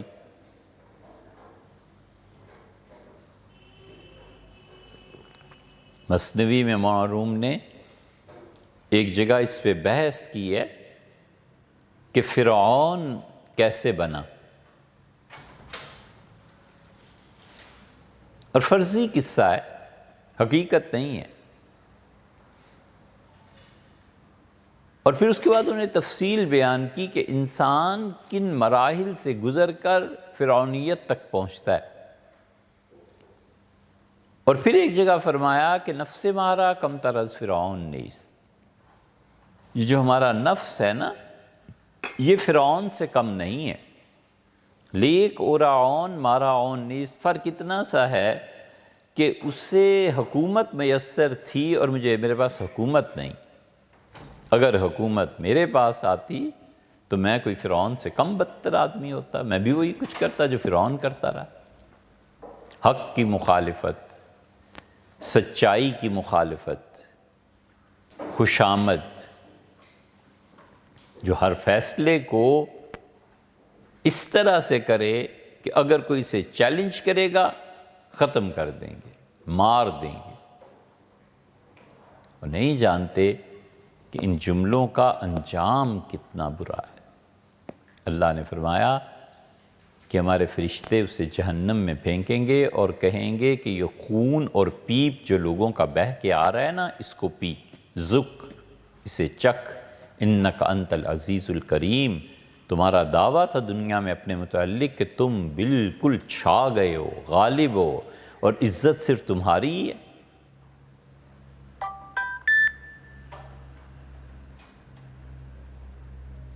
کروڑوں سال، اربوں سال کی دنیا، اور اس میں ایک آدمی 5 7 10 سال کے لیے. فرعون نے کتنی، اسی لیے تو اختلاف ہے اس میں بھی مفسرین کا کہ وہ فرعون جو موسیٰ علیہ السلام کو پالنے والا تھا وہ ایک الگ شخصیت تھی، اور وہ ہجرت کر گئے، اور ہجرت کے بعد جب وہ پلٹے ہیں مصر کی طرف دوبارہ تو اس وقت جو فرعون تھا کیا وہی تھا یا دوسرا تھا؟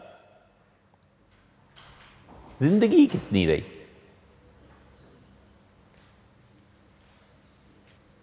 وفات، موت، عمر کا زیادہ ہو جانا، گھبراہٹ. حضور اقدس صلی اللہ علیہ وسلم نے یہ نفسیاتی علاج نہیں کیا تو اور کیا کیا ہے؟ فرمایا جب تم کسی مریض کے پاس جاؤ جس کے متعلق تمہیں پتہ ہو کہ اب اس نے زندہ نہیں رہنا تو اسے زندگی کی تمنا، زندگی کے بڑھ جانے کی امید دلاؤ.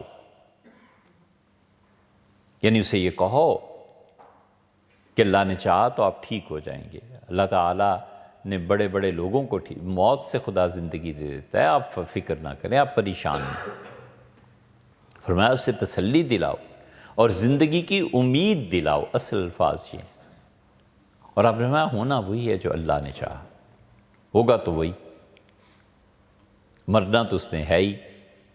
لیکن وہ موت کے خوف نے جو اعمال معطل کر دی ہیں، زندگی کی امید ان اعمال میں پھر جان ڈال دے گی کہ کیوں نہ یہ چیز پڑھوں، ممکن ہے اللہ تعالیٰ مہربانی فرمائے، ممکن ہے ایسے ہو جائے.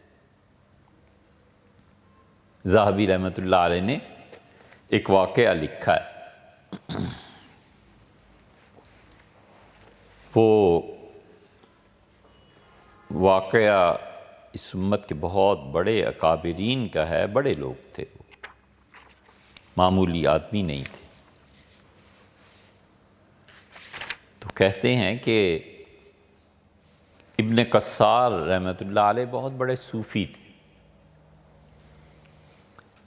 ان صوفیہ کا اس سے بڑا احسان پورے عالم اسلام پہ اس سے بڑھ کر کوئی احسان نہیں ہے کہ انہوں نے خدا کے دین کو قانونی اور خدا کے دین کو آئینی ہونے کی سختی سے بچا لیا۔ جتنے ادیان، یہ یہودی اور عیسائی کیوں تباہ ہو گئے؟ دین محض ایک قانون بن کے رہ گیا، یہ کرو گے یہ انعام ملے گا، یہ کرو گے اس طرح مارے جاؤ گے، یہ کرو گے یہ پنشمنٹ ہوگی، یہ کرو گے یہ چیز تمہیں۔ عیسائیت تباہ ہو گئی۔ پادری ہر وقت کوڑا لیے کھڑا ہے، یا پادری ہر وقت قلم دوات لیے کھڑا ہے کہ اس کو مارو، اس کو یہ کرو اور اس کو یہ کرو۔ اسلام کا پورا نظام حضرت رسالت پناہ صلی اللہ علیہ وسلم کے بعد اس قانون کی گرفت میں آ جاتا کہ یہ ہے اور یہ اسلام کا قانون ہے، یہ ہے اور یہ ہے۔ یہ ایک گروہ تھا۔ آثار اس کے ظاہر ہے کہ صحابہ کرام رضی اللہ عنہ میں تھے، حضور صلی اللہ علیہ وسلم میں خود تھے۔ وہ جو محبت کا عنصر تھا نا، وہ ان صوفیہ نے اس میں ڈالا ہے، اس کو اجاگر کیا ہے، تھا تو وہ پہلے سے اسے اجاگر کیا۔ ہر جگہ قانون، ہر جگہ اس کا نفاذ، ہر جگہ مار، نہیں، ایسے نہیں۔ اسی لیے سیدنا عمر رضی اللہ عنہ کے زمانے میں جب قحط پڑا ہے تو انہوں نے کہا کہ لوگوں اس قحط میں یہ کام کر رہا ہوں۔ ان میں سے ایک کام انہوں نے کہا کہ میں ساری سرکاری چراگاہیں کھلوا رہا ہوں، اپنے جانوروں کو لاؤ اور مفت چرائی ہوگی۔ اور کہا عثمان اور عبد الرحمن ابن عوف رضی اللہ عنہ، فرمایا ان کے جانور نہیں آئیں گے، فرمایا اس کی میں اجازت نہیں دیتا، باقی سب کو اجازت دے رہا ہوں۔ اور پھر فرمایا کہ دیکھو اگر اس سال عثمان اور عبد الرحمن ابن عوف اپنے باغات کی کھجوریں پکی ہوئی توڑ کے جانوروں کو ڈال دیں، اونٹوں کو یہ کھا لیں، تو ایک سال کا نقصان ان کے لیے کوئی چیز نہیں ہے۔ اور میں جانتا ہوں مدینہ منورہ میں ان بوڑھے لوگوں کو جن کی ساری زندگی کا سرمایہ ایک اونٹ یا اونٹنی ہے، جس پہ وہ پانی ڈھوتے ہیں لوگوں کے گھروں میں، اور اگر میں انہیں روک دوں اور ان کا اونٹ مر جائے تو پھر وہ بوجھ مجھ پہ پڑے۔ یہ اکانومی نہیں تو اور کیا، کہ بے روزگاری ہو جائے گی نا۔ بے روزگاری کی وجہ سے پھر حکومت کو اپنے وسائل خرچ کرنے پڑیں گے، تو خزانے میں پیسے نہ رہے تو پھر کیا ہوگا؟ اور فرمایا میں مدینہ منورہ میں جانتا ہوں ان بوڑھی عورتوں کو، بہت اعلانات کیے، فرمایا میں چوری کی حد ساقط کر رہا ہوں، کوئی چوری کرے گا ہم اس کا ہاتھ نہیں کاٹیں گے۔ بہت سی چیزیں ایسی کی ہیں سیدنا عمر رضی اللہ عنہ، یہ محبت ہی تو تھی۔ اس سے زیادہ محبت کیا تھی کہ ایک دن فرمایا کہ 30 آدمیوں کو کھانا کھلاؤ، اور پھر فرمایا پہلے مہینے میں یہ فرمایا کہ ایک آدمی جو پیٹو ہو اسے لاؤ، بہت کھاتا ہو۔ تو لوگوں کو پتا مدینہ منورہ میں کون سب سے زیادہ کھاتا ہے، اسے بٹھا دیا، فرمایا کھاؤ، اور 30 دن کھلاتے رہے، اور آخر پہ حساب کیا کہ اتنا خرچہ آتا ہے۔ پھر فرمایا 30 آدمیوں کو بلاؤ، اور یہ دیکھو الٹا کاؤنٹر اس کا، اور ان کو کھانا کھلاؤ۔ 30 آدمیوں نے اتنا کھانا کھا لیا، فرمایا اچھا پر ہیڈ اتنا پڑتا ہے۔ اور ممبر پر بیٹھے حضور صلی اللہ علیہ وسلم کے، جمعہ تھا، مسجد بھری ہوئی ہے، فرمایا لوگو میں نے دونوں طرح آزمایا ہے اور پر ہیڈ اتنا پڑتا ہے، اور یہ دیکھو یہ پیمانہ ہے، اور اتنی گندم، اتنا شہد، اتنا زیتون کا تیل، اتنی گندم ہر مہینے گورنمنٹ اپنے ہر شہری کو فری دے گی۔ اور فرمایا اے اللہ میں اس کو مقرر کر رہا ہوں اور اس امت میں میرے مقرر کردہ پیمانے کو جو گرائے اللہ تو اسے خود قحط میں مبتلا کر دے، اسے فاقے میں ڈال دے۔ بد دعا بھی۔ اب کوئی تصور ہی نہیں ہے کہ حکومت کہیں مفت دیا کرے۔ لیبیا میں دیتے تھے، عراق میں بھی دیتے تھے، ہم نے خود بھی دیکھا، عراق اور لیبیا میں ہر مہینے اتنا ملتا تھا۔ اتنا زیادہ ہو گیا کہ بچے کو بھی وہی مل رہا ہے، بوڑھے کو بھی وہی مل رہا ہے، عورت کو بھی وہی مل رہا ہے، مرد کو بھی اتنا ہی کھانا مل رہا ہے۔ تو ہوتے ہوتے جو مارکیٹ میں آنا شروع ہو گیا، وہ سامان جو گھر بچ جاتا تھا کہ لوگ بیچ دیتے تھے۔ رپورٹ ملی کہ حضرت وہ تو سامان بازاروں میں بھی بک رہا ہے۔ سوچتے رہے۔ پھر ایک دن فرمایا کہ میں نے سوچا تھا کہ اسے کنٹرول کروں، پھر اب مجھے خیال آتا ہے کہ میں کتنے دن تم میں رہوں گا۔ حضور صلی اللہ علیہ وسلم کی امت میرے زمانے میں اگر کھاتی پیتی چھوڑ کے جاؤں نا تو زیادہ اچھا ہے، بجائے اس کے کہ میں ان لوگوں کو منگتا اور فقیر کر دوں۔ یہ محبتیں ہی تو ہیں، اور کیا ہے۔ ان صوفیہ کا سب سے بڑا کارنامہ یہ ہے کہ انہوں نے دین کو قانونی حیثیت نہیں رہنے دی، انہوں نے دین میں نرمی، محبت، تعلق، اللہ کے ساتھ تعلق، ان سب چیزوں کو زندہ رکھا۔ انہوں نے کہا اس وجہ سے بھی عیب ہوتا ہے، اور اس وجہ سے بھی ہوتا ہے، اور اس وجہ سے قاضی صاحب اس طرح سے بھی چھوڑا جا سکتا ہے۔ حضرت عمر رضی اللہ عنہ کے پاس سعد رضی اللہ بھیج رہے ہیں، حضرت اس کا ہاتھ کاٹ دیں۔ کیوں کاٹ دوں بھئی؟ اس لیے کہ اس نے چائنا سے ایک آئینہ آیا تھا، وہ خریدا تھا اور اس نے چوری کر لیا۔ سعد رضی اللہ عنہ کے جواب میں لکھا کہ خادم بھی تمہارا، آئینہ بھی تمہارا، پیسے بھی تمہارے، سب چیزیں تمہاری ہیں، میں کہاں سے اس کا ہاتھ کاٹوں گا، چھوڑ دو۔ جہاں جرم میں گنجائش ملی کہ اس کی پنشمنٹ اور سزا نہیں بھی دی جا سکتی تو اس پہلو کو ترجیح دی کہ نہ کرو۔ ہر آدمی کے حالات ہوتے ہیں، ہر آدمی کی اپنی نفسیاتی کیفیات ہوتی ہیں، وہ بھی آدمی سوچتا ہے کہ کس نفسیاتی کیفیت نے اسے یہاں تک پہنچایا ہے۔ قانون اس پہلو کو نہیں دیکھتا، قانون کہتا ہے ہوگا جو کچھ بھی، ہم نے تو سزا دینی ہے۔ وہ بھی اپنے اعتبار سے درست کہ معاشرے کا ڈسپلن ختم نہ ہو، وہ اس اعتبار سے درست ہے۔ وہ کہتا ہے اگر اسی طرح دیکھتے رہو گے تو پھر قانون ختم ہو جائے گا، اور ہے یہ بھی درست کہ وہ کہتے ہیں محبت ہے، تعلق ہے، اس چیز کو۔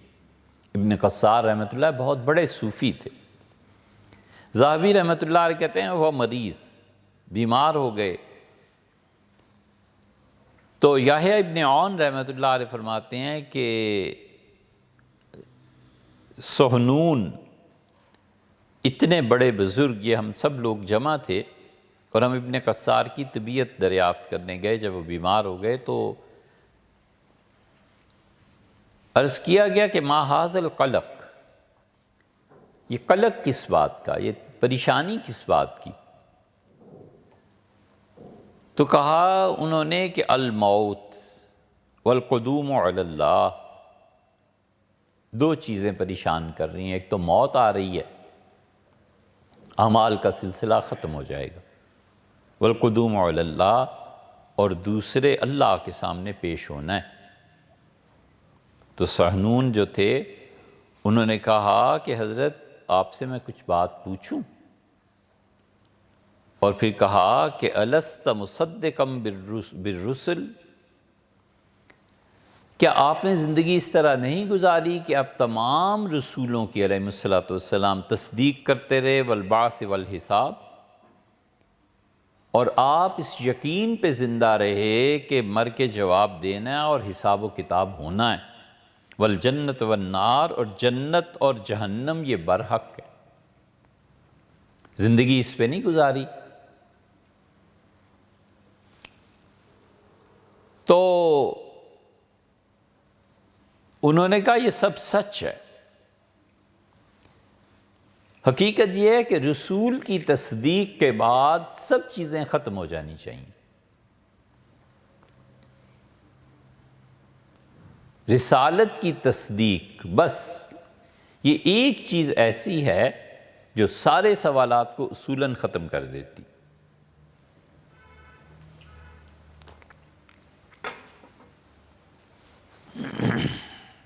معتزلہ قدیم میں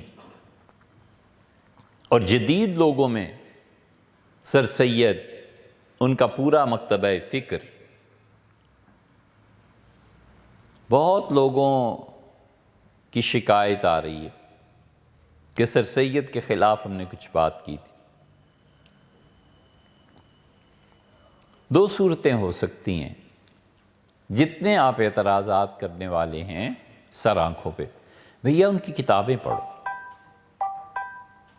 صرف ایک چیز پڑھ لو، کلیات سر سید، بس۔ وہ جو 2 جلدیں اس کے بعد ہیں ان کے خطوط کی وہ بھی چھوڑ دو،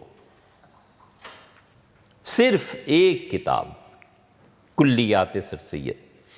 اردو ادب ترقی بورڈ وغیرہ یہ جو ہیں لاہور کے، انہوں نے چھاپی ہے۔ سر سید کو سمجھنے کے لیے بس وہ ایک کتاب کافی ہے، 17 جلدوں میں، اور 2 جلدیں اس کے بعد ہیں ان کے مکتوبات کی، انہیں نہ پڑھو، اتنا کہاں پڑھو گے، 19 جلدیں، 17 جلدیں پڑھ لو۔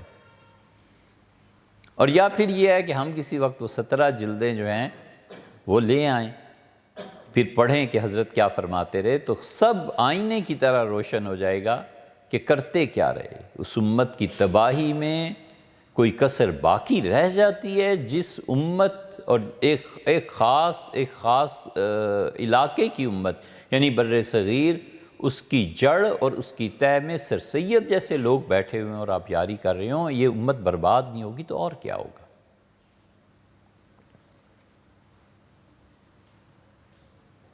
پڑھو خود اور خود ہی فیصلہ کر لینا۔ پھر دوسری صورت یہ ہے کہ ہم لے آئیں وہ کتاب اور وہ پھر پڑھیں کئی جگہ سے اور بتائیں کہ حضرت یہ کہتے ہیں۔ حضور اقدس صلی اللہ علیہ وسلم کی معراج کا انکار، حضور صلی اللہ علیہ وسلم بس ایک خواب دیکھا تھا، وہاں سے لے کے محترم جناب غامدی صاحب تک، یہ سب اسی کو، اتنی چھوٹی سی بات ہے کہ حضور صلی اللہ علیہ وسلم کی معراج پہ آخر شبہ کیا ہے، شک کیا ہے؟ یہی نہ کہ ایک جسم یہاں سے راتوں رات بیت المقدس پہنچا اور وہ جسم مبارک آسمانوں پہ بھی چلا گیا، یہی کیسے ہو سکتا ہے؟ ارے یار، جبریل ہر دن اور 23-22 سال مسلسل وہ وہاں سے یہاں آتے رہے ہیں، اس کی تصدیق کر دی کہ وہ وہاں سے یہاں آتے تھے، اور ایک مرتبہ انہوں نے کہا حضرت کبھی ہمارے یہاں بھی تشریف لائیں، تو حضرت نے کہا میں آ جاتا ہوں، اور حضرت کبھی ایک مرتبہ تشریف لے گئے تو یہ عقل میں نہیں آتا اور وہ عقل میں آتا ہے۔ حالانکہ زیادہ مشکل وہ ہے کہ جبریل کو ماننا، پھر ان کا آنا، پھر کئی مرتبہ آنا، پھر وحی لانا، وہ زیادہ مشکل ہے، اسے مان لیا۔ اور ادھر حضور صلی اللہ علیہ وسلم کا ایک مرتبہ یہاں سے جبریل امین کا کہنا کہ حضرت آئیے آپ کو اپنا گھر دکھاتا ہوں، آپ کبھی میرے ہاں بھی تشریف لائیں، آتا رہتا ہوں میں، تو آپ بھی تو کبھی آئیں، محبت ہے، تعلق ہے، اور اس سے بھی بڑھ کے کہ آج آپ کو بلایا ہے، سرکار کہتے ہیں آپ یہاں آئیں، ہم آپ کو دکھاتے ہیں اپنی نشانیاں، یہ نہیں اترتا حلق سے اور وہ اتر جاتا ہے۔ اتنی سی بات۔ رسالت کی تصدیق کے بعد کوئی چیز ایسی نہیں رہتی جس کے متعلق یہ کہا جائے کہ یہ انہونی ہے، یہ نہیں، کیوں نہیں بھئی؟ رسالت کی تصدیق اصل ہے۔ زیادہ سے زیادہ یہ رہ جاتا ہے کہ جو خبر آئی ہے وہ سچی ہے کہ جھوٹی ہے، کر لیتا ہے کہ اتنے بڑے اور اکابر صحابہ کرام رضی اللہ عنہم، کیا وہ معاذ اللہ کسی جھوٹ پہ جمع ہو گئے تھے؟ تو انہوں نے کہا حضرت آپ قیامت، حساب کتاب، جنت جہنم پہ ایمان نہیں رکھتے، وَأَنَّ أَفْضَلَ هَذِهِ الْأُمَّةِ أَبُو بکر، اور آپ کیا اس عقیدے کے تحت نہیں رہے کہ اس امت میں سب سے اچھے فرد ابو بکر رضی اللہ عنہ تھے؟ یہ انہوں نے رد کیا ان پہ گویا جو سیدنا علی رضی اللہ عنہ کو سب سے افضل مانتے تھے، اور جن کا عقیدہ اب بھی یہ ہے کہ امیر المومنین سیدنا علی رضی اللہ عنہ جیسا کوئی انسان نہیں تھا، حضور اقدس صلی اللہ علیہ وسلم کے بعد سب سے زیادہ افضل وہی تھے۔ اور اس کے مقابلے میں اہل السنہ کا عقیدہ یہ ہے کہ حضرت رسالت مآب صلی اللہ علیہ وسلم کے بعد اس امت میں سب سے زیادہ قابل احترام اور بڑی ہستی حضرت ابوبکر رضی اللہ عنہ کی تھی۔ تو انہوں نے پوچھا وَأَنَّ أَفْضَلَ هَذِهِ الْأُمَّةِ ابو بکر ثم عمر، کہ کیا امت میں سب سے اچھے ابو بکر اور پھر ان کے بعد عمر رضی اللہ عنہ نہیں تھے؟ وَالْقُرْآنَ کلام اللہ غیر مخلوق، اور قرآن اللہ کی کتاب اس کا کلام ہے، وہ مخلوق نہیں ہے۔ اصل بحث یہ چھڑ گئی تھی کہ اللہ کی صفات کیا ہیں،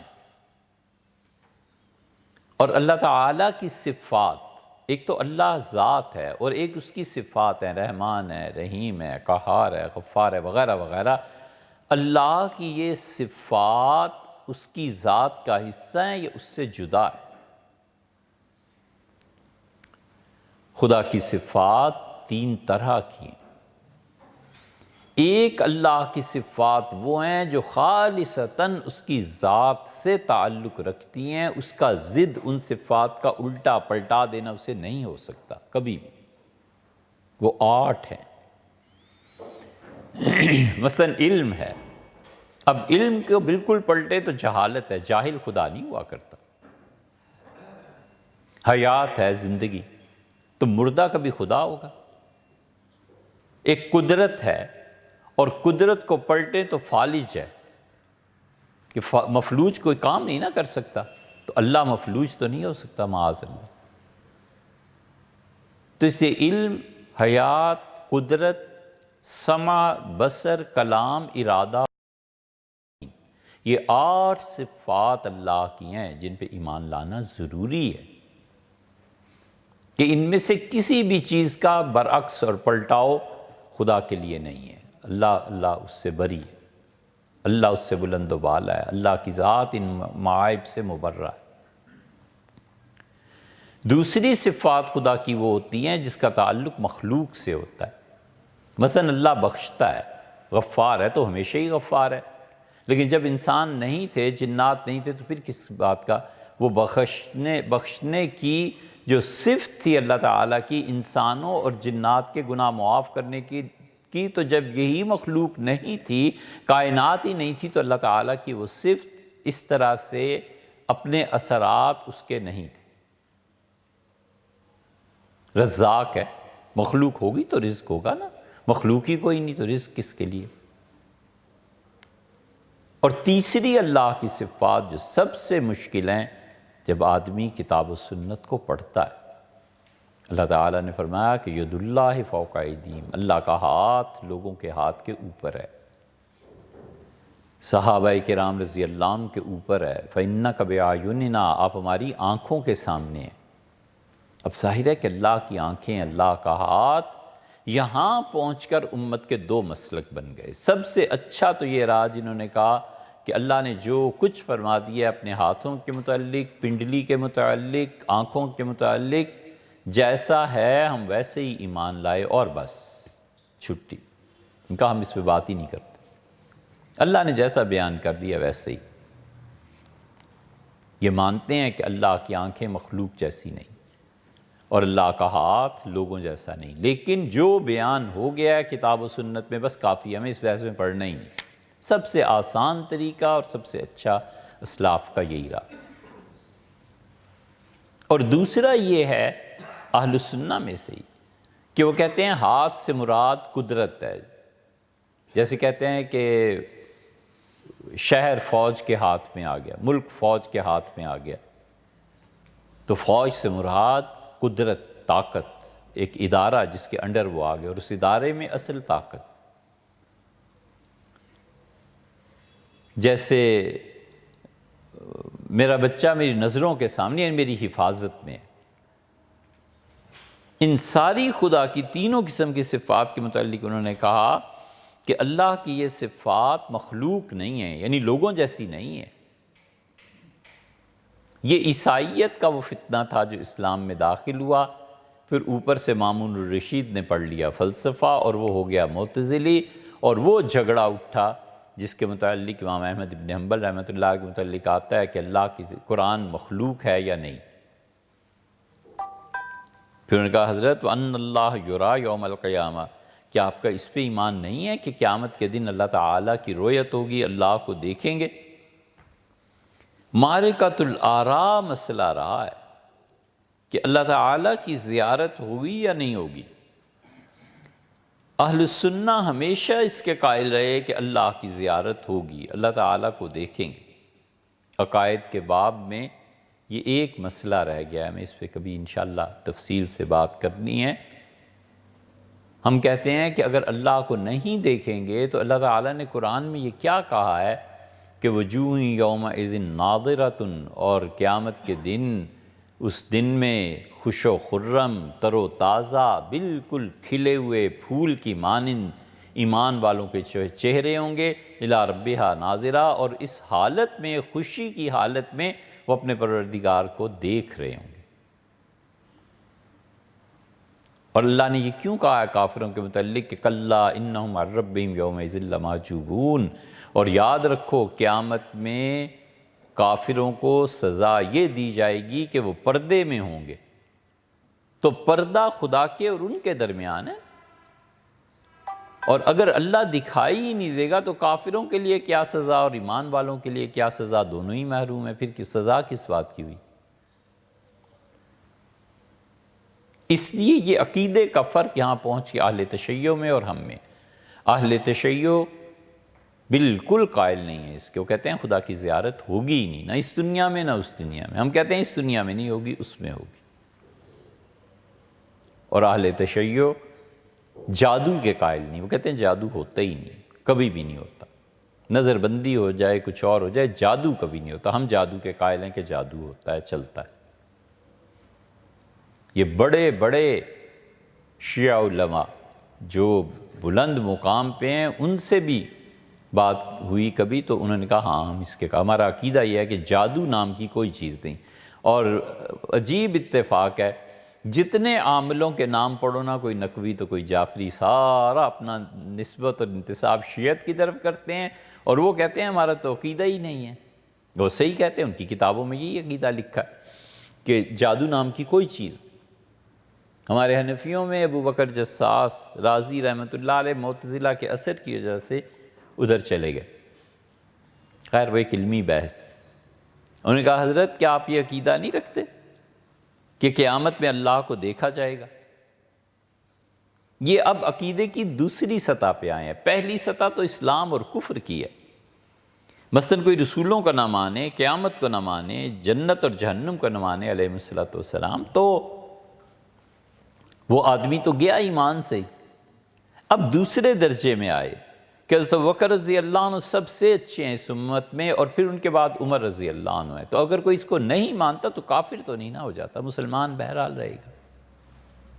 پھر انہوں نے کہا کہ حضرت اللہ تعالیٰ کی رؤیت قیامت میں ہوگی، تو اگر کوئی نہیں مانتا اور اس کی تعویل اور توجیہ کرتا ہے تو اس بنیاد پر ہم اسے کافر نہیں کہہ سکتے، فاسق کہیں گے۔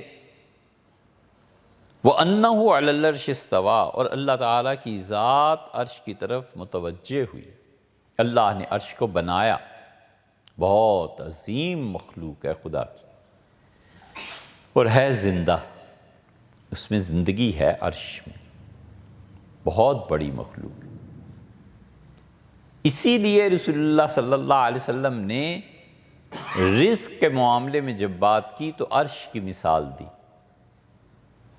حضور صلی اللہ علیہ وسلم خرچ کر رہے تھے، پھر خرچ کرتے رہے، پھر کرتے رہے، تو ایک صحابی رضی اللہ عنہ نے عرض کیا کہ اللہ کے رسول آپ یہ سارا پیسہ خرچ کر رہے ہیں اور بچا کے کچھ نہیں رکھا جا رہا، تو یہ ہوگا کیا؟ تو حضور صلی اللہ علیہ وسلم نے ایک طرح سے اس بات کا برا منایا۔ تو حضرت بلال رضی اللہ عنہ نے عرض کیا، ان کا اللہ کے رسول خرچ کیجئے، بہت خرچ کیجئے۔ تو رسول اللہ صلی اللہ علیہ وسلم دونوں ہاتھوں سے چیزیں اٹھا کے حضرت بلال رضی اللہ عنہ نے فرمایا بلال خرچ کر اور خرچ کر، انفق، بلال خرچ کرتا رہے۔ وَلَا تَخَفْ مِنْ ذِي الْعَرْشِ اقْلَالًا، اور جو جس نے عرش جیسی چیز پیدا کی ہے اس سے قلت کا کیا خوف ہے، اس سے کیا ڈر ہے کہ کل نہیں دے گا، کر دے۔ اسی لیے رسول اللہ صلی اللہ علیہ وسلم کے متعلق یہ آتا ہے کہ فرمایا کسی کو کہ تمہیں پتہ نہیں ہے میں صرف وہ پیسہ بچا کے رکھتا ہوں، ارصدہ الدین، جس میں مجھے قرض ادا کرنا ہے کل کو، باقی میں نے کبھی کوئی چیز نہیں رکھی۔ عصر کی نماز کے لیے تشریف لائے اور پلٹے، نماز بعض روایات میں آتا ہے نہیں، پھر آئے اور پھر نماز پڑھائی۔ عرض کیا گیا اللہ کے رسول اتنی جلدی کس چیز کی تھی؟ فرمایا مجھے خیال آیا، میں جب نماز پڑھانے کے لیے تو مجھے خیال آیا گھر میں کچھ چاندی پڑی ہوئی ہے، اور میں گیا اور میں نے کہا عائشہ اسے خرچ کرو، یہ گھر میں رہ گئی اور مجھے کچھ ہو گیا تو اللہ مجھ سے پوچھے گا کہ وہ اتنا جو گھر میں مال رکھا تھا چاندی، تو آپ کس حال میں میرے سامنے آئے، میں کیا جواب دوں؟ انسان کو یا جان عزیز ہوتی ہے یا مال عزیز ہوتا ہے۔ آدمی دیکھے کتنی چیزیں میری ضروریات زندگی سے زائد ہیں، 10 جوڑے کپڑے ہیں، 20 جوڑے کپڑے ہیں، 30 لٹکے ہوئے ہیں، نابینا پن ہے، نظر نہیں آتا کہ اس معاشرے میں کتنے ہی ایسے ہیں جو روزانہ ایک ہی جوڑا پہن کے آتے ہیں، پھر اسے دھوتے ہیں، پھر اسے کچھ کرتے ہیں، تو کیوں نہیں اپنے لیے 3-4 جوڑے رکھ لیے اور باقی سب خدا کی راہ میں دے دے کہ لوگوں یہ تمہارے کام کے ہیں یار، اسے پہن۔ 2 اور 3 گاڑیاں رکھی ہوئی ہیں ایک فرد نے، کس مقصد کو؟ اسے نہیں خیال آتا کہ اسے بیچے اور لوگوں کی تعلیم پہ، لوگوں کے علم پہ خرچ کرے۔ کچھ نہیں ہو سکتا جب تک کہ بنیادی تعلیم میں تبدیلی نہ آئے، کچھ نہیں ہو سکتا۔ پچھلے 300 سال سے، 10-20 سال کی بات نہیں، 300 سال سے مسلمان قائدین اور مخلص بھی، یہ نہیں ہے کہ ان کی نیتیں خراب ہیں، بڑے مخلص، وہ کوشش میں لگے ہوئے ہیں کہ اس امت کا ٹریک بدل جائے، کسی طرح تبدیلی آ جائے۔ تبدیلی کیسے آ جائے؟ یتیم خانے کھول دو۔ تبدیلی کیسے آ جائے؟ مفت کھانا کھلاؤ۔ تبدیلی کیسے آ جائے؟ ہاسپٹلز بناؤ۔ تبدیلی کیسے آ جائے؟ اقتدار پہ قبضہ کر کے پھر اس ریاست کو بدلو۔ یہ سب مخلصین بھی، ان کی نیت پہ کوئی شبہ نہیں، بڑے بڑے اچھے، بڑے بڑے نیک لوگ اس سلسلے میں کہ حالت بدلے، اور ہم جیسے نالائق کہتے ہیں قطعاً حالت نہیں بدل سکتی۔ آپ اس امت کے ایک ایک فرد کو اتنے وسیع رقبے دے دیں کہ وہ 7 پشتوں تک کسی سے نہ مانگے، اور سونے سے ان کا گھر بھر دیں تو بھی کچھ نہیں ہو سکتا جب تک تعلیم نہ بدلے۔ سیدھی سی بات ہے 2 لفظوں کی، تعلیم بدلے گی، معاشرہ بدلے گا۔ 200-100 سال تو بچے پڑھیں نا، نسل در نسل، 4-5 نسلیں، 6 نسلیں پڑھیں، تب جا کر پتہ چلے کہ یورپ امریکہ ہے کیا چیز، تب جا کر پتہ چلے کہ علم کی کس سطح پر وہ کھڑے ہیں۔ ان کے شعور کی سطح جو ان کی تعلیم نے بلند کی ہے وہ بہت بعد کی بات ہے۔ جتنا پیسہ خرچ کرنا ہے اسپتال پہ تاکہ جسم بچے، ہم کہتے ہیں اس جسم کا کیا، مرنے دو یار، اس کو روح بچاؤ۔ اگر قوم کو زندہ رکھنا ہے تو روح بچاؤ، جسم مر جائیں گے، پہلے بھی 300 سال مرتے ہی رہے ہیں نا، بغیر دوائیوں کے رہے ہیں تو مر جائیں گے کچھ اور، ایسا مسئلہ نہیں، مگر روح نہیں بچی، ہو نہیں سکتا۔ بچپن میں اگر اسے اخلاقیات کا پتہ ہوگا، سچ اور جھوٹ کا پتہ ہوگا، اچھائی اور برائی کی تمیز ہوگی، اسے پتہ ہوگا کہ کیا چیز دیکھنے کی، کیا نہ دیکھنے کی، اللہ کا خوف، خدا کی اطاعت، یہ سب چیزیں تعلیم اور شعور سے ہی آئیں گی نا۔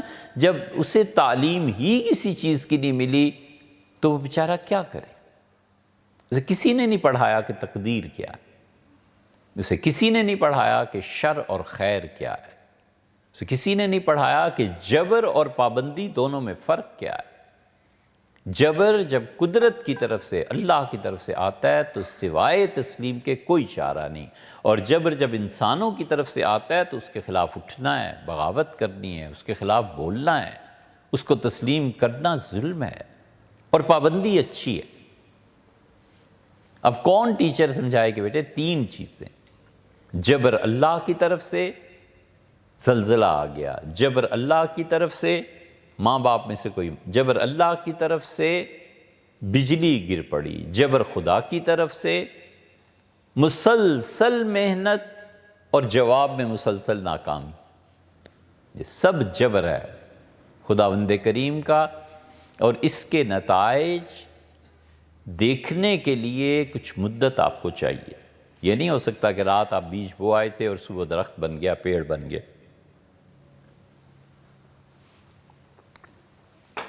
اور اس جبر کا کوئی مقابلہ نہیں، کچھ نہیں۔ اسی لیے خیر اور شر کے مسئلے پہ کئی ہفتے، 3-4 ہفتے بات چلتی رہی، کیونکہ اس وقت سب سے بڑا خطرہ جو اس امت کو درپیش ہے وہ الحاد ہے۔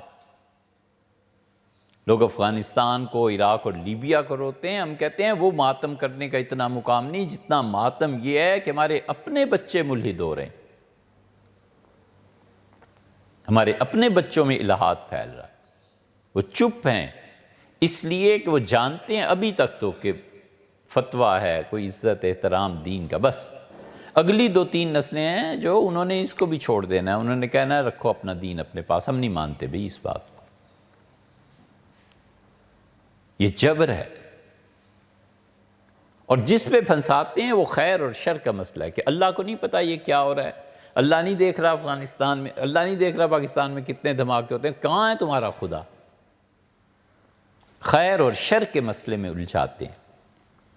اسی لیے خیر اور شر پہ اتنی گفتگو کی تھی تاکہ شاطبی، ابن عربی، رومی، صنائی، فرید الدین عطار، علامہ اقبال، ان سب کا جو فلسفہ تھا وہ بیان کیا تھا، تاکہ اگر کوئی اسے سنے تو اسے پتہ چلے کہ جبر قدرت کا، اور دوسرا جبر ہے لوگوں کا۔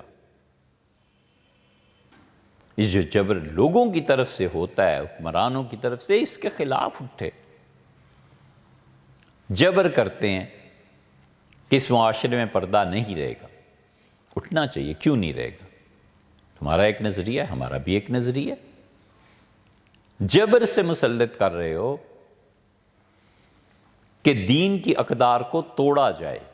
کیوں توڑا جائے بھئی؟ ہماری ایک سوسائٹی ہے، ایک تہذیب ہے، ایک طریقہ ہے، ہم نے اس سوسائٹی میں زندہ رہنا ہے۔ یہ حکومتوں کی طرف سے جبر ہے۔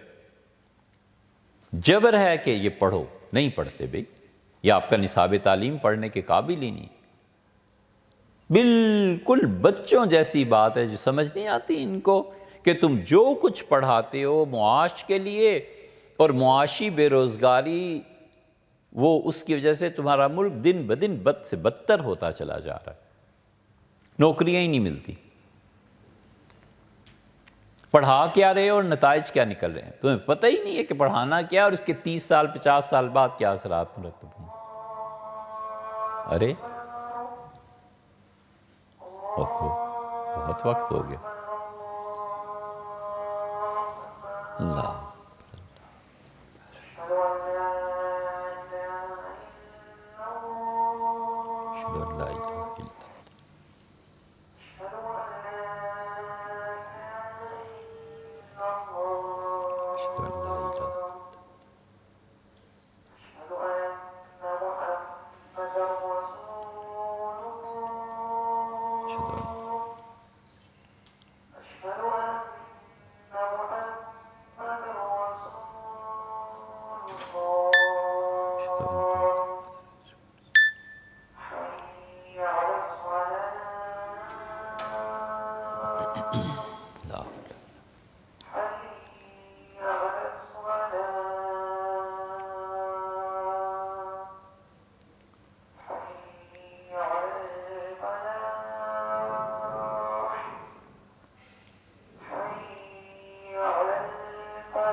5 منٹ میں بات پوری کر لیں۔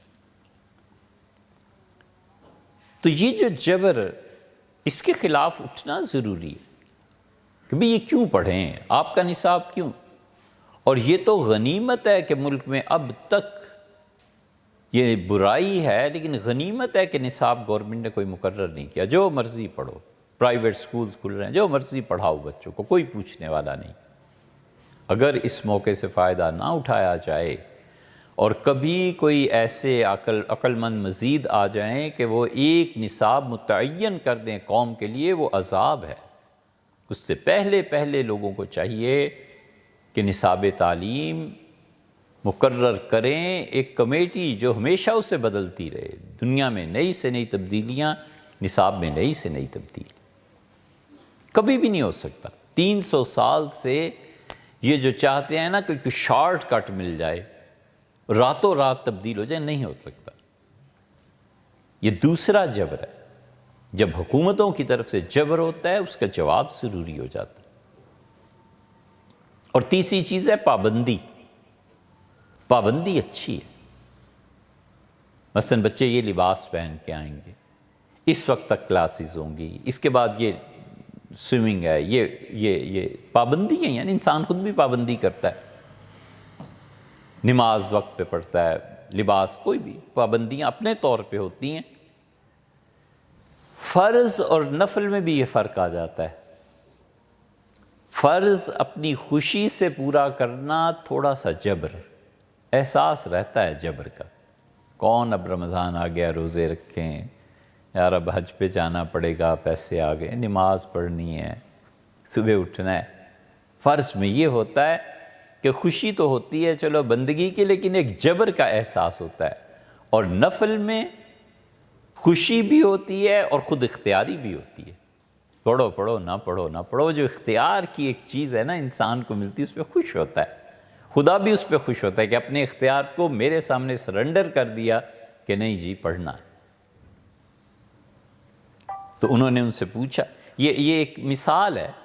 اب جن بچوں کو یہ تعلیم نہیں دی گئی شروع سے ہی، تو جبر اور پابندی اور جبر کی دو قسمیں کیا سمجھیں گے؟ اگر پہلے دن کوئی پڑھا دیتا نا کہ بیٹے یہ قدرت کے جبر ہیں، ہمیں اسے تسلیم کیے بغیر چارہ نہیں، اور دوسرا جبر حکومتوں کا ہے اور اس کے لیے اٹھنا ہے، اور تیسری پابندی ہوتی ہے، پابندی بالکل کرنی چاہیے۔ یہ ذہن بنایا جاتا 2-4 سال، تو پھر کیسی نسلیں اٹھتی، پھر اللہ پہ کیوں اعتراض ہوتا؟ پھر اپنے امتحان میں فیل ہو جانے پر تجزیہ کرتا کہ جبر خدا کی طرف سے ہے یا میرے اپنے کرتوت ہیں۔ رونا ہے تو اپنے آپ کو روؤں کہ اللہ تعالیٰ سے کچھ شکایت کرو، نصاب ہی نہیں، پڑھانا ہی نہیں۔ انہوں نے کہا حضرت وَلَا تَخْرُجُوا عَلَى الْأَئِمَّةِ بِالسَّيْفِ، اور کیا آپ کا مسلک یہ نہیں رہا کہ حکومتوں کے خلاف تلوار اٹھانا جائز نہیں ہے؟ تمام اہل حدیث کا مسلک یہی ہے، وہ کہتے ہیں حکومت کے خلاف بغاوت جائز نہیں۔ حنفی فقہا یہ ہیں ایک، وہ کہتے ہیں جب پہلے سے زیادہ بہتر نظام لایا جا سکے اور 100% یقین ہو کہ اگر حکومت کے خلاف اٹھیں گے تو ہم غالب آ جائیں گے، لوگوں کا قتل خون یہ چیزیں نہیں ہوں گی، یا یہ کہ ہم غالب آ جائیں اور حکومت سے کا جو نظام پہلے سے چل رہا تھا چاہے وہ کسی بھی چیز پہ تھا، ہم اس کے مقابلے میں نیا نظام لا ہی نہیں سکتے، وہی وزیر لینے ہیں، وہی چیزیں لینی ہیں، وہی ذہنیت ہے، وہی محکمے ہیں، وہی شعبے ہیں جو پہلے کرتے رہے، ہم بھی مجبور ہوں گے کہ یہی کرنا ہے۔ تو حنفیہ بھی نہیں مانتے، حنفیہ کہتے ہیں 2 شرطیں بنیاد، ایک تم اپنے اس انقلاب میں کامیاب ہونے کے 100% گارنٹیڈ چیز ہو، اور دوسرے یہ کہ نظام اس سے بہتر لاؤ گے۔ اہل حدیث حضرات سرے سے مانتے ہی نہیں، اسی لیے محدثین کبھی بھی نہیں آئے۔ وَإِن جَارُوا، اگرچہ بادشاہ ظلم کریں اس کے باوجود ہم تلوار نہیں اٹھائیں گے۔ قَالَ اے واللہ، وہ بولے اور قسم یہی سارا میرا عقیدہ رہا ہے۔ فقال، تو سہنون رحمۃ اللہ علیہ بولے، اور سہنون نے کہا کہ مت اذا شئت، حضرت پھر جب جی چاہے مر جائیں، جب جی چاہے دنیا چھوڑ جائیں، پھر خیر ہی خیر ہے، رحمت ہی رحمت ہے اگر آپ کے یہ عقیدے، مرنا تو ایک دن ہے ہی نا۔ تو کوئی عقیدہ لے کے مرے، کوئی اچھی چیز لے کے مرے۔